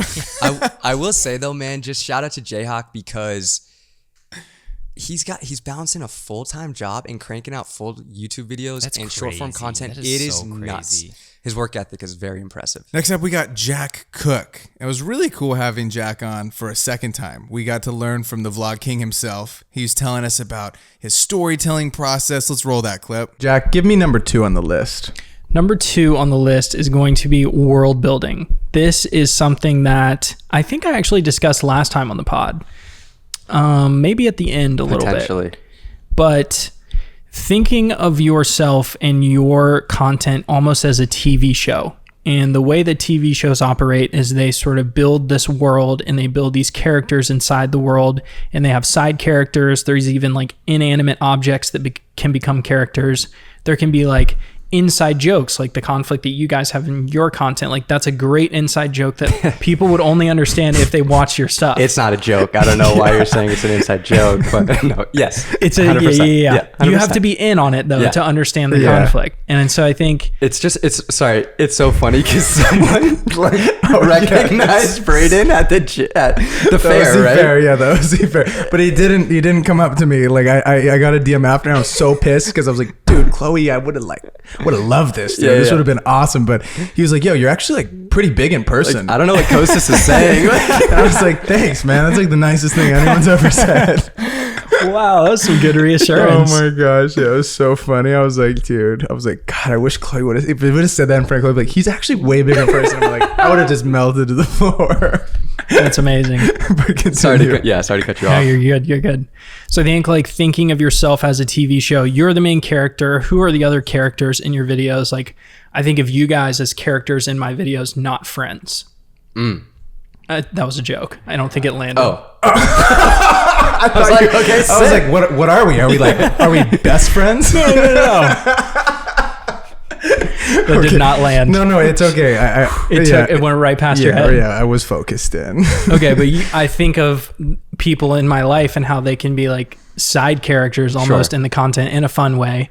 And you have to think about things in your life. Like an example, if you've seen any of my videos, is like the Fancy Gym has almost become this character and it has a storyline to it. and you have to think about how are you building this world, and if somebody was on the outside looking at your content, would they feel like they are a part of a world and a part of a story? Visually, the way that you're describing yourself as a character, the way that you're describing people around you as characters, like the things that are in your life, they need to feel like they are watching a TV show. It's not just like making videos for an algorithm to try and go viral. They need to feel like they're a part of a story. Even the fact that you call it the fancy gym and have a name for it. Yeah. Goes into that. And people ask all the time, like, what's the real name of the gym? So I think if you said the fancy gym, people would understand it in that context only if they watched my videos. So it sort of creates this tight community around like the term fancy gym for no reason other than I just started putting it in the videos. They need to give you a free gym membership if they don't already. Because I'm sure they currently don't, but that's okay. Has anyone seen your videos? I don't know. No one that works there has said anything before, but I've seen there are people there that I know who are like friends of mine. So they've seen the videos, but nobody working has ever been like, oh, I saw your videos being in here. So not yet. You also have like the Tesla, I feel like is its own little character. It's kind of a character. We got Erewhon is definitely its own little character. Your home is its own little character. Yeah. And visually you have to think about all those spaces. Like my house, I really think about like how can I shoot this so people really understand what the space looks like here. How the kitchen is like next to the dining room that's next to the office, and I want people to understand like the flow that it has from one to another, so you like visually can map out what it would be like if you were standing in my house with me. And so if you're just looking at a shot of the kitchen but you understand whatever is around you when you're watching the video, I hope it like puts you right there in the middle of this world that I hope I'm building, and sort of like it sinks you into the story a bit more. Which is what I feel like people even do in all kinds of music videos, like all kinds of content. You want them to feel like they're a fly on the wall with you in that. And I feel like the content that I personally watch from people, I really enjoy that, where I'm like, oh, I'm in Tim's a sneaker room. I'm like, I know exactly what this looks like. Or exactly. I'm in his room and we're making tacos or whatever, you know? And I feel like that brings you in and gives you something to grab onto rather than the hot girl on the beach with a bikini pic or whatever. It's just, that's it, you know? Right. You don't have any substance to really hold on to. Hey, both are great content, okay? Chase isn't here, but you got to stop for the booty. Yeah, Chase would have said that for sure. Okay, a question for you. Did you test out how slippery your floors were in that house before you moved in? No, we just ripped the slide. Let's go. Yeah, just went for it. Okay, not all hardwood floors are built equally. Some are more slippery than others. And mine are pretty not slippery, actually. I would love you to test these out because with shoes on though, probably because your feet would just turn black from how dirty our floors are. But yeah, if you, I could tell you right now. Yeah, you can. Live reaction. Okay, we're taking my shoe off. We go. Okay, tell us. And these are probably just as slick as mine. Okay. Wow. Yeah, not very slick. So like the one time that I went home to my house in Savannah, the floors were really slippery there, and I couldn't gauge it that well. And you can see the first time I did the slide in, I completely wipe out because I had way too much speed going into my slide. That's so funny. Another person that we all obviously love and talk about is Casey Neistat, and I feel like he was just the GOAT at making New York, a whole city, feel like his playground, and that was part of his story. $1 pizza. If I went to New York, I would want to go buy $1 pizza. Or I can only imagine how many people bought a boosted board because of how incorporated it was into many. I did. Oh, yeah. Did you really? Yeah, I had one. I'm jealous. It was so fun. You could get anywhere on campus in under 5 minutes. And think about his office. You felt like you were in his office with him. And how much money would you have paid at that time? I would have paid a lot of money to get to go in and just take a tour. Yeah, see those cameras, see all the tools and shit, all the labeled shit, all his overhead shot setup. It's so funny to think about. It's crazy how disorganized it looks and cluttered, but he actually is so organized and knows where everything is. Yeah. Also going off of world building and giving certain inanimate objects names or all that kind of stuff is when it comes to branding, right? IP comes into play. And so then if you're thinking about, future being able to monetize your personal brand, if you have things that play under your IP, you're able to monetize that in a way, for example, you having the Bev in your vlog sets you up for the potential to have a brand deal and a partnership with that company. Yes. Jack talked about building worlds in that episode. I think that was so interesting and something that I saw Casey do back in the day, and I even realized he was doing it with, you had the mailman, Marlon, who would always show up in the videos, and you have these like unique characters that always kind of pop up in his daily life, and Jack, I think, does a great job of that. He's got the Bev as its like own character. He's got the Fancy Jim as its own character. You see his girlfriend sometimes, then you have these rotating random characters like his friends that'll randomly pop in for, a little cameo, and he does a really good job, I think, of telling a story in under a minute. It's beautiful. I don't know how he does it every single day. He's approaching 1,000? It's crazy. Close. So many. Tons. One of the cool things that I see Jack, he started to incorporate this into his vlog, is he'll do voiceover and then he'll go into like the real time him talking to the camera, and then he'll go back into his voiceover. Sure. Good stuff. And just the fact that he's continuing to improve his content as he goes, I feel like he could easily think, I have this formula, it works, I don't need to keep, making it fresh. But he's continuing to improve on his content, and I think he's just great at telling stories. And I was going to say one other thing about Jack. I just really loved having him on for a second time and doing a different type of episode with him. I want to do that with more of the people that we have on, where it's like, okay, we interviewed you, or we had the traditional pod. Now, like, let's do an episode where like you kind of lead the conversation, kind of like Jack did, and bring those tips for the Rocks. My fellow Lakers employee, Abigail Field. This moment was insane. I couldn't believe the full story of that. Unbelievable.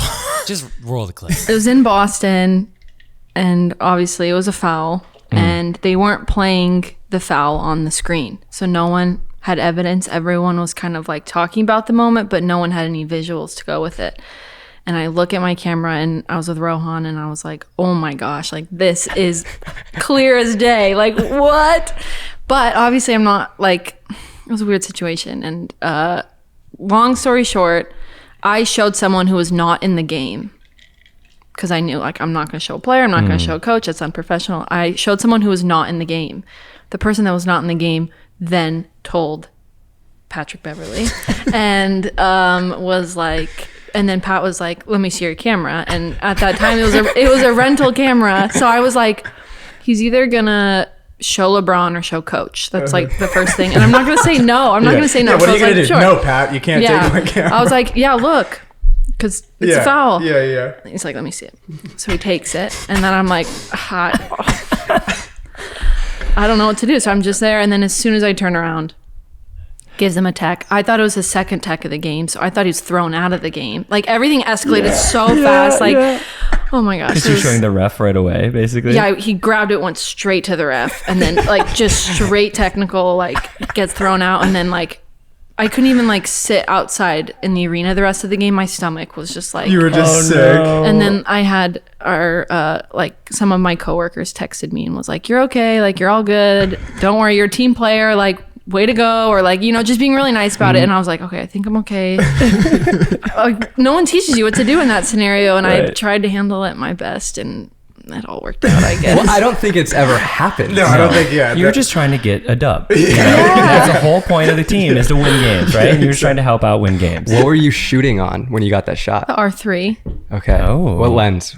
Was this like a 70 to 200, like super tight shot, like clear as day? It was 24 to 70. I mean, focus is great. Everything just looks great. Like, but ultra high def. Yeah, like nailed the shot. That's like the first picture someone sees when they come to your website. Yeah, exactly. Yeah. And so much free press for Canon, like our Canon rep, I let him know. I was like, this is a really funny moment, like that was the rental, like everything's okay. And he's like, so many people have been emailing me like that. And then like 2 months, 3 months later, he then let me know again, like I'm still getting people telling me about that. Like you probably inspired a whole new generation of Canon shooters.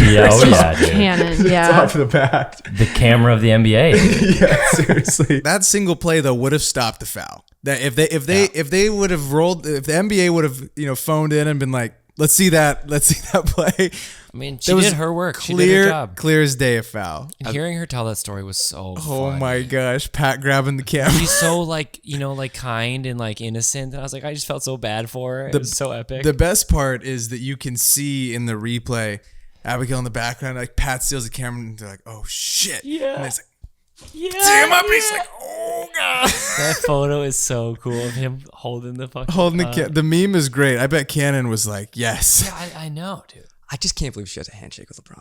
Yeah, that's so sick. Cool. The next moment is with our good buddy Dylan Bradshaw, and I love Dylan because he's just got such a fun personality. Yeah, he's a good dude. It's so interesting because he's kind of like Sam, where he can interweave between like we're joking around and having a funny time, and then like let me go serious in like director mode and spit some game. But it was really cool how Dylan was telling us there was a specific moment he was listening to something and it really turned his life around. Wait, Dylan, so did you know all these guys when you came out? Because I know a lot of them are from the Midwest that are in this group that like you're buddies with. But did you have a couple people when you came out here? Or was it pretty much just like, I'm just gonna figure it out in LA? Yeah, so when I moved here, I just full sent it. I didn't know anybody. I didn't have a job set up. I had just graduated from UNC Wilmington studying film, and was working on a couple TV shows and a feature film here and there, just as a camera PA to learn and network as much as I could, being like a fresh college grad in Ohio. But I knew I wanted to get out to Los Angeles, but I was in a weird spot in my life, like kind of having an identity crisis, wasn't really like driven or didn't have a clear path, and I was also in like a kind of a dark space, like toxic relationship at the time, and with myself as well, and with this girl and everything. So, but I knew I needed to get out there. I could just feel this like calling, or my intuition was like, you need to get to LA. And I remember I was in Miami, Florida, in like January of 2020, and just losing my mind. I was visiting this girl that I was dating at the time. Shouldn't have been there. I was just wasting it. And I threw in a podcast just to ease my sanity a little bit and listen to one of my favorite filmmakers at the time, who was actually Matt Como. He's being featured on another podcast. And the host was like, hey, do you have any advice that you would want the viewers to hear? And of course, I'm like, all right, turn it up a little bit. I'm like, please. Give me something. Yeah. Give me something. I'm just like, whatever. And he goes, hey, I don't really believe in going out and finding yourself. Like, you go out and you create yourself. Like, you're not going to find anything. No one's going to come save you. Like, you have to be the one to create the opportunities for yourself to grow and become the person that you like are supposed to be, that you are like destined or striving to become. And I literally, it was like a movie scene. I paused the podcast and I, standing in this Miami apartment by myself, and thought, like, this is my life. Like, all these people, like my family and friends, they love me and they support me.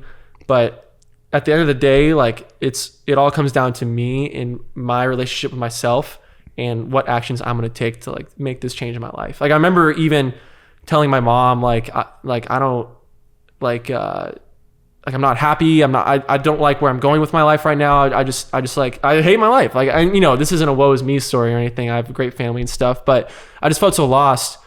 And I took action. So I typed up a little copy paste message of like, hey, do you have anyone I could move in with? Like, any friends who are looking for roommates in the next 6 to 12 months, or anywhere I could look, and sent it off to like 20, 30 people on Instagram. Most of them didn't even follow me back.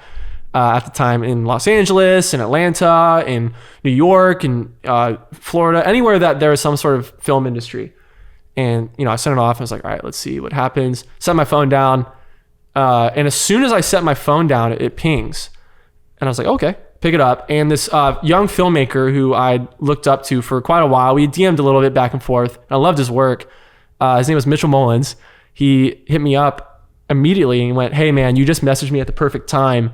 We were about to sign a 2-bedroom lease, but we want a third. Do you want to move in with us? Wow. Like, within like a 30-second span. And I'm just like, goosebumps. Yeah, dude. I'm just like, yes. Like, yes, absolutely. Like, whatever you need. Yes.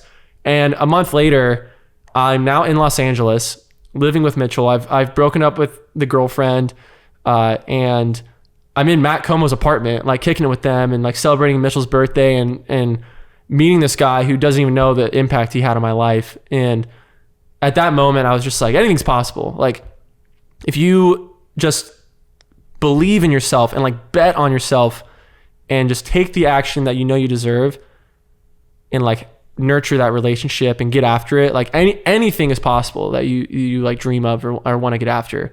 Like, any of our dreams can come true if you just have like the courage to pursue them, you know? So just crazy journey. There's so many other instances where my journey out here has just, it's almost been like a divine intervention of being in the right place at the right time with the right attitude. Hell yeah. Now, when you were in this dark place and you're dating this girl, right? And you're like, I don't want to do this, what I'm doing right now in life. I'm sure a bunch of people have gone through a similar thing as you and might currently be in a situation that maybe isn't great for them. They might hate their job, might hate their spouse, significant other. What advice do you have to them that where you were in that place that you told yourself to get you out of it? Because I know Matt saying this thing, like that sparked the initial like domino effect that ended up bringing you out here and whatnot. Yeah. But what were those conversations like maybe internally and did you have them with friends or family, or were you more like closed off and just dealing with it with yourself? Yeah. I mean, I luckily have a great circle of friends and family around me who I can talk to and seek wisdom and insight from their own life experiences. But for me, at that season of my life, it was just a matter of gaining that self-respect for myself. Throughout college, I had some great experiences like creating films and projects, but I had failed here and there without, didn't finish this feature film project or didn't finish this other project, and people were relying on me, and it definitely took a hit to the confidence. And we all go through these challenges and adversities where we fail or we let someone down, but you just can't define yourself by those low points. You have to just move past them, or at least look at it in the most optimistic way you can and be like, what can I learn from this? Like, what can I do to move on and like stay focused so that I can not let down the people who care about me again, or so, I mean, for me, I remember everyone was just telling me what I needed to hear. And it just didn't matter, because it comes down to what you decide to do. And I think a lot of the times in my life, and maybe other people relate to this, but I usually know what I need to do. It's just a matter of working up the courage to just take action on it and like rip that Band-Aid off. So whether it's like leaving a job or a relationship or a city, or just like a lifestyle, you just have to take that leap of faith, because that's the only way to grow. That's the only way to learn, is like that baptism by fire. I mean, I mentioned earlier that I love listening to the Spider-Verse soundtrack to like amp myself up as a director. But I mean, not even just because I love Spider-Man, but that like the Spider-Verse film is specifically the first one. One of my favorite scenes is when Miles Morales, spoiler alert, is he's about to become Spider-Man. Like he has the whole film, he's been struggling with his confidence, his identity. He's like, I'm not Spider-Man. Like I can't do this. Spider-Man's like up here. Are you kidding me? Like I can't be Spider-Man. I can't be a film director. Like that's not who I am. And when people are relying on him to like come save the day or whatever, he, puts on the suit and the mask, and he's finally up on the side of that skyscraper. If you guys know what scene I'm talking about, the famous one where he jumps and like goes down upside down. But as he's hanging onto the glass, he jumps off, and that's my favorite scene in the whole movie, because his close up shows like the glass shattering off of his fingers. And at first glance, it's just like, oh, that's cool. Like, whoa. But like the detail of that is the reason the glass shatters is because his fingers are still like Spider-Man, like clinging to the wall, because he's scared, because he didn't want to let go. So when he jumped, he ripped off the glass with him, because he was like afraid to make that leap. And I think for anyone who's struggling with like making that big change in their life, you're always going to be afraid. You might be like terrified, but like that's the point. Like you're never going to be ready. You just have to like work up the courage to like take that leap. And I guarantee, like once you land it, it'll be so worth it. And it gets easier with time, but actually I regress. It does not get easier, because as you make those leaps, like you're gonna want to make bigger and bigger jumps, because you gain that confidence, and you gain that self-respect to just start sprinting in life. Yeah, that's great. Have you had a chance to tell Matt Como about that? I did briefly a while back. because I just don't want to make it weird. Right. Well, he's an avid listener of the podcast. I'm kidding. I'm like, dude, you changed my life. Because I'm like all about like be a friend, not a fan. And Matt's great. Like Matt's a great dude. We have a ton of mutual friends. We've hung out here and there and stuff. But I gave him like a Spark Note version a while back. But regardless, he's made an awesome impact on me, and I'm gonna keep getting after it to like honor that and honor everybody who's ever believed in me. Closest one to get it. He had to get one. Blind squirrel. He looked at me before he said it, and I was like, he's doing blind squirrels finding nuts. That's just how it goes. But he said though, in that clip, he was talking about how he watched a Matt Como. We got to get Matt on one time. Gotta get Matt Como on. Season 3, we got to get him on. We got to tell him how he's got to stop following us. He's got to stop following us, and we got to figure out the arms thing, dude. How do you get bigger arms? We see him everywhere. I saw him running the other day. He casually ran a marathon. He posted he ran 26.2 miles just for fun. Yeah, Dylan was saying that his life was not going great. And then he listened to a Matt Como episode. And then he goes, you know what? This life is in my hands. I feel like I'm blaming everybody else or blaming certain things for why my life is the way it is right now. And the fact of the matter is, it's under my control. And he made a decision to move out to LA, and his life completely changed since that moment. And what was really cool is during the podcast with Dylan, we were like, he was sharing his story, and we go, I bet you somebody listens to this episode and has the same sort of thing happen listening to you that happened when you listened to Matt Como. And Dylan literally texted us like a couple weeks ago and was like, dude, I was on set and this PA came up to me and said that he listened to me on the 505 podcast. Way. And didn't text me though. And he said he like teared up and yeah. It was a 3-person group chat. So rude, dude. Yeah. Unreal. But anyways, Dylan told us that this kid literally came up to him on set and said that he listened to his episode and a very similar thing happened to him. That is so cool. Made the move. It's like that the PA is listening to the 505 and then he's, that's fucking dope, dude. It's crazy, man. What a sick moment for him. It is a crazy moment when you realize that you're in control. Like you get stuck at a job and you're there and you're like, I gotta go do this. I gotta go do this. But you don't. You really, literally don't. Like, it's not like you can choose to do anything. You can choose to just fucking live on the street and not make any money. You get everything as a choice. And it's crazy to remember that. And it's really important because I feel like I forget all the time. Next up, we got Short Stash. The king. Dude. He got a crazy opportunity. His first ever big photo opportunity when he was starting out. He was missing something, let's say. Roll that clip. Why go to Norway for the film? And then why specifically these 3 guys? Bring them together. Obviously, you're super close with all of them and like they hold a special place in your heart.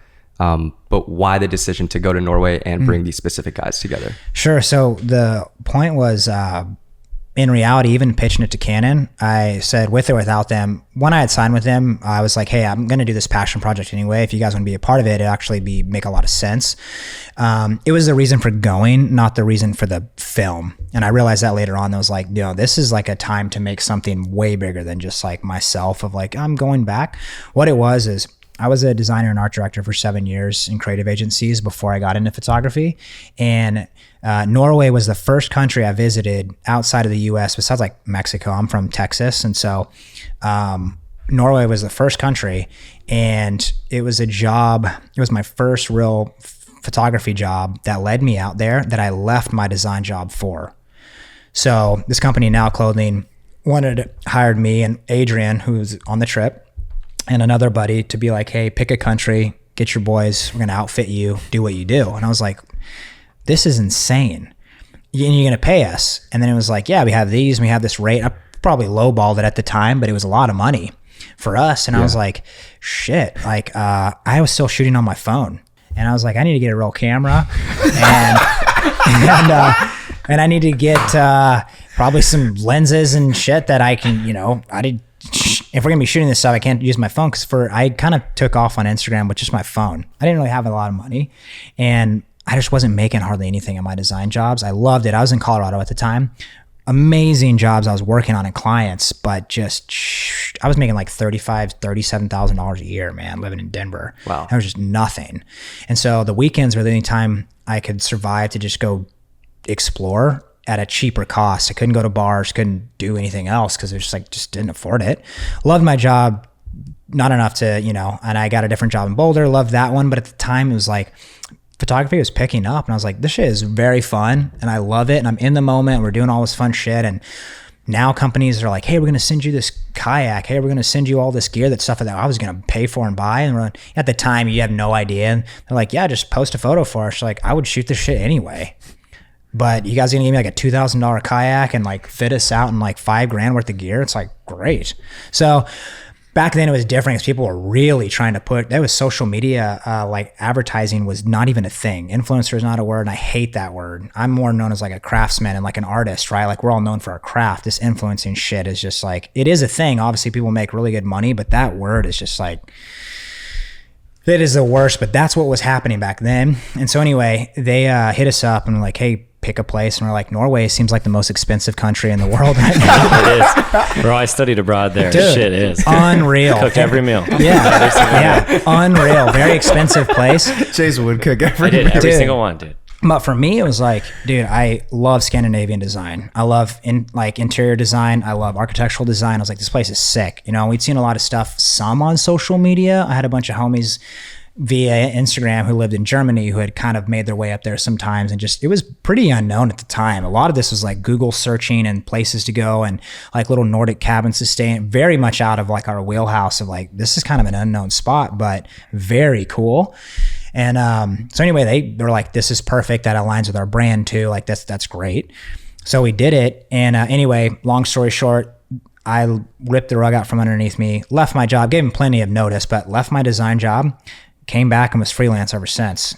And so I was like, after I get back from Norway, I am making shit happen nonstop. I am going to be shooting anything, dog portraits, family photos, graduation. I didn't care. Money was money. $200 here, $400 there. I was like, yeah, I'm making way more money than I was designing. I have no health insurance or any of that, but I'm also just like my own schedule. Right. And so anyway, long story short, 7 years after that was when we went to Norway last year. I wanted to go back with one of my same homies, Adrian, and actually see some of the stuff we didn't get to see the last time, and then bring two of my closest buddies in. And the reason for Canon was like, that's the starter gear. I had like a nifty 50 and like a 10 to 20 lens. And those two, that was it. I only had two lenses and I had a 60D.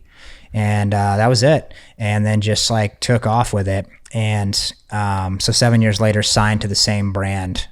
And back then, that's what I started with, but then signed with them to go back. So that was the reason for going back. But that was just like, that's not enough of a story. You know, that was a part in the film where I was like, hey, it's in that trailer. I said, it's good to be back, like after all these years.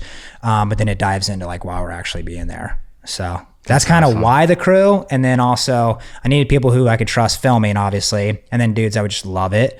And everybody wanted to go back. Well, Cass had never been, RJ had never been. And so fresh to them. And then Adrian and I were like, we got to go back and hit some of these places we just couldn't do. So that's why. What would you do if you got hit up by a huge brand to bounce out of the country and you just had the phone? Would you show up with a big briefcase and like 4 assistants with your phone and like a white glove? Yeah. And then you like pull it out and you're like, yeah. Yeah, definitely would be a big Pelican case gold-plated, with just one phone in the middle. And it just makes it feel like it's your thing and you're the best at it. Yeah, I can't believe he pulled that off, dude. What's also crazy is the cameras on iPhones were like good back in the day. Nothing to what they are now. So the fact that he was creating that sick of content to a point where a brand wanted to literally fly him out of the country to create content off of it must have been like an iPhone like between 1 and 4. And it's just, it goes to show that like you have no excuse. I would argue 99% of the people who listen to this podcast have some sort of smartphone that can shoot incredible video and take incredible photos. So if you're making the excuse of, I don't have the latest, greatest gear, it's just not an excuse anymore because our phones can create incredible content. Capping it off with our good buddy, Alex Subers. Alex shot one of the coolest covers in sports this year with our good buddy Tyrese Maxey. Sick. Let's roll that clip. You just put out a crazy magazine cover with Slam. A little collaboration, Tyrese Maxey. Yes. Tell me about how that came to be. When did you actually shoot the campaign? So that was shot in early January. We shot January 4th. The cover came out January 31st. So I feel like that stuff always kind of happens pretty quickly. Like, I don't think they can have too much lead time just based on like, what if they don't start, what if they, aren't playing well, or things change or they get hurt. Like, you can't really plan a cover that far in advance. So it's always a pretty quick turnaround from like the shoot to cover release. I mean, that happened. I think they hit me up like 2 weeks before the actual date, and we're like, obviously we want to do this. You have the relationship with Tyrese that, used to be with the Sixers, all that stuff, right? So that was kind of a no-brainer. Like, let's do it. I think Slam is one of those things that you do no matter what, because it's just dope and it's legendary, right, in the basketball space. So always psyched. Like, that was my second one. Did the James one last year, but I think this one meant more to me because with Tyrese, I've known him since before he got drafted to the Sixers. So when I was spending my summers out in LA, I would go to Chris Johnson's gym, shoot workouts there. So Tyrese would work out there. So before he even got drafted after Kentucky, I would watch him work out. And I've kind of seen this kid go from like college to being drafted by the team that I was working for, which was super dope. So I've known him now for like 6 years. Been watching kind of like all the hard work, all the effort, right? So I think to be able to like shoot this thing for him, watch it kind of come full circle, see, him get the All-Star nod, the Slam cover all in the same week, like that was pretty dope. Like, there's no one that deserves it more than him. Like, he's a good fucking kid. So does Slam come to you and say, hey, we want you to shoot this cover, it's for Tyrese, and then are you just shooting him a text and be like, dude, we're about to be on set together? Yeah, so I actually kind of helped put it together where like, they were like, yeah, we want to do it with him, but we haven't totally locked it in yet. And I was like, I literally hung up and was like, hold on. Say less. I hung up my call and I was like, dude, we're doing this. And within like 20 minutes, like the thing was set up. Like, it was done. Wow. Yeah. And you did you shoot it in Philly, or where? We shot it at the practice facility. At the practice facility. Yeah. Okay. And tell me about like when you're shooting the team, right? Back in the day when you were working for the Sixers, it's a lot of, you can't really control what is happening. Yes. You show up to the game and we get what we get, and it's like, you can't be like, hey, could you stand right there and let me get this, you know? So when you have a set up studio session, how long do you have to get this cover photo? Yeah, I mean that shoot I probably had an hour for photo, and then Slam did their video stuff and interview after, right? So we probably had like 2 hours total, which is actually a long time. It's a good amount of time. Yeah, it's a long time. In NBA land, that's a long time. But even when we did the Harden one last year, like, I think when it comes to Slam, I think these guys want to do it and they're willing to give you more time. So even with James, like, I think I had an hour, like close to an hour, which is a lot. So you got a lot of poses. Yeah. Okay. Yeah. Like, there's tons of, like, I mean, the amount of like actual selects or options that were available for them to choose from was a lot. Do you send those back to them, or do you send them to Tyrese and you're like, hey, what I think? So I sent them to Slam. What I usually do for any shoot, but what I did for this one was I sent all the low res JPEGs just immediately so that they can kind of start looking through, do compositions, whatever, right? But I also hate sending unedited stuff because I think it looks horrible, right? Especially like a low res JPEG that's on it. Like, no. So I'll always, with that link to all the low res JPEGs, I'll send like 25 or 30 of like my selects that I think are dope, and I'll edit those. Not anything like, not like a super crazy edit. Like, obviously there needs to be more done, but like a nice base level, something that looks good, right? At least it has something. It has something. Yeah. Like, hey, here's what these could look like, right? Like, they don't look like this shit. And so that's what I did with them. And I think I think they ended up just like kind of trusting my selects, and I don't even know if they looked through the larger folder. I think they just kind of looked at like the 30 or 40 that I sent. And it was funny because the one that the actual image that they chose for the cover was the same one that, like, in my mind, I was like, this is the one I want them to use. So when they called me and they're like, what do you think? Like, do you think that he'd be down with this one? I was like, dude, that's the same one that I wanted. So the fact that both of us wanted the same image, like that's the one. And that's how you know. That's how you know. Like, if both of us came back and were like, this one's killer, like this is the one we got to use, then. And so you shoot on a 1DX Mark III, right? Yeah, I shot, but because it was for print, like the 1DX Mark III, like it's kind of a dinosaur at this point. Like megapixel wise, you're using a huge. That's a big camera. So and even like megapixel wise, it's only like 20 or 23. I it's like not that. yeah. So but it was the speed shooter of its era. It was. You know, it was like that thing came out and it was like, oh, you can like shoot 6 years ago. Yeah, that was ridiculous at the time period. It sounds like a freaking train. You know, it does. So I didn't shoot the cover on that because I also was a little bit nervous on like it's for print and like it's gonna be, you know, it's a decent size. It's a magazine cover. Like I want to make sure if they need to crop in on an image, it's, you know, there's enough data there and it's gonna look good. It's gonna look crisp no matter what on the print, right? So I shot that on a, oh my god, I don't even remember. Canon it was the R5. It was like an R5C, but the R5C still does stills like just as well as yeah. It's like the R5 and the C70 had a baby. Yeah. It was actually kind of a beast. Like I actually really enjoyed the camera. It was good. It's crazy how there's such good hybrid cameras now. It's insane. That's what our other old roommate Chase. That's what he wants. He wants to sell the C70, get the R5C. It was a beast, and like I loved it. Actually, do you do both photo and video, or are you just photo? I would say I specialize in photo. I'll do video if I need to. Sure. It's not what I love to do. Yeah. Can you talk to us about, you were telling us how there's, you know, you have to have space around the athlete because so much text is going on the cover. I think that's with the slam covers, the toughest thing is like when you get that opportunity, you want to make it dope. Sure. Right? Like that, you don't get the opportunity to do the cover a lot. You want to make it as sick as you can, right? Like you don't want to look back afterwards and be like, man, like I don't know, like I guess like I feel like I could have done this better, could have done it like. So going into it, it was funny the learning curve that I had to have with doing my first one with the hardened cover, right? Where like I wanted to have like a crazy background and like kind of make it chaotic and all this stuff, and they're like, we can't do that. Like it's got to be a plain background because you're putting all this text on the mag, like. It needs to be simple. The photo needs to be simple. So it's a tough balance between wanting to do something different, wanting to make it look dope, but you have to kind of fall in line with like the requirements almost of the cover, right? It needs to be simple. It needs to be a clean background. There has to be space for the text. So there's a lot of things about it that kind of limit you.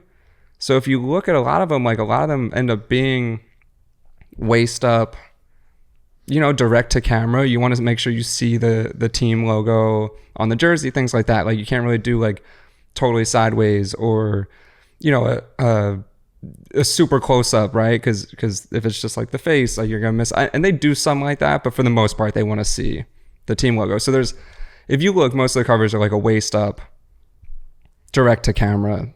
Straightforward, right?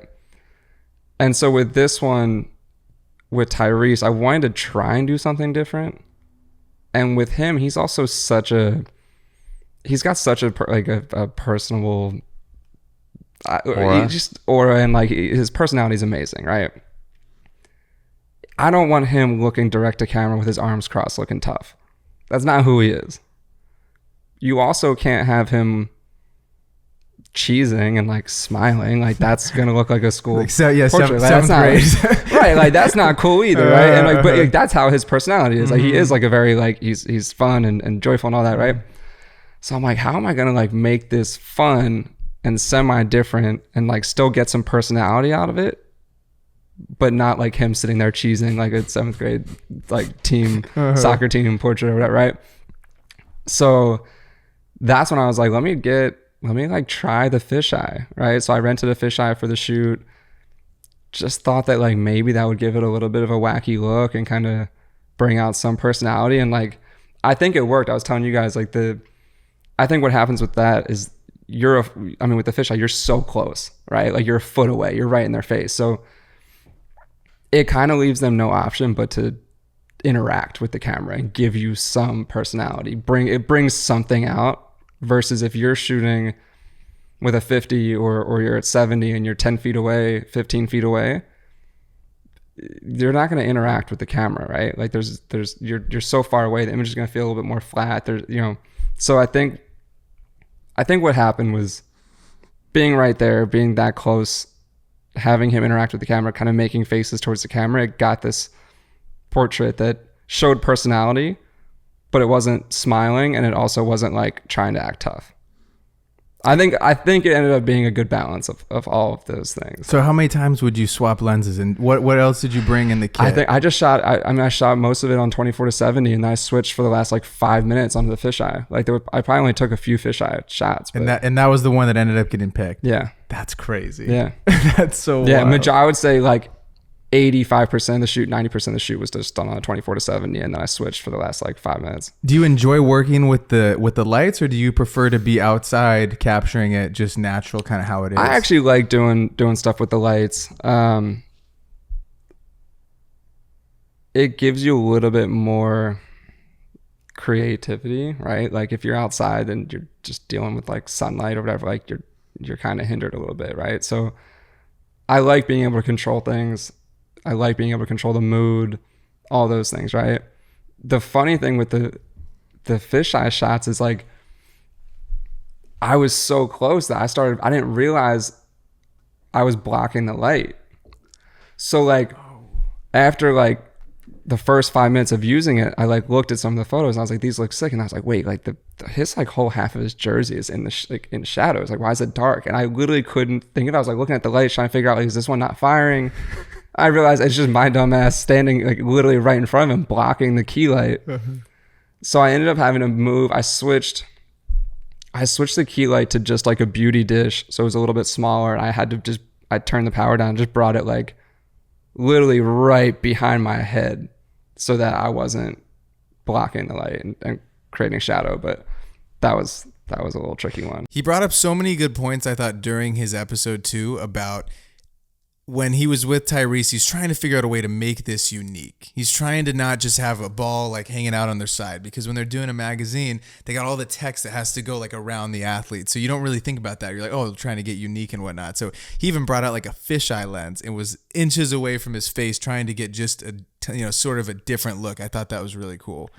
It's crazy the creativity that goes into something like that. You don't even think about it, you know? He had to worry about having enough space around the player to have all the text, and there's little things like that you don't think of. You kind of just see the final image, you're like, that was really cool. Mm-hmm. And then it was like, because when he switched the fisheye, he got super close and he was looking at the photos and he was blocking the light originally. So then he was like, what the heck is wrong with these fucking photos?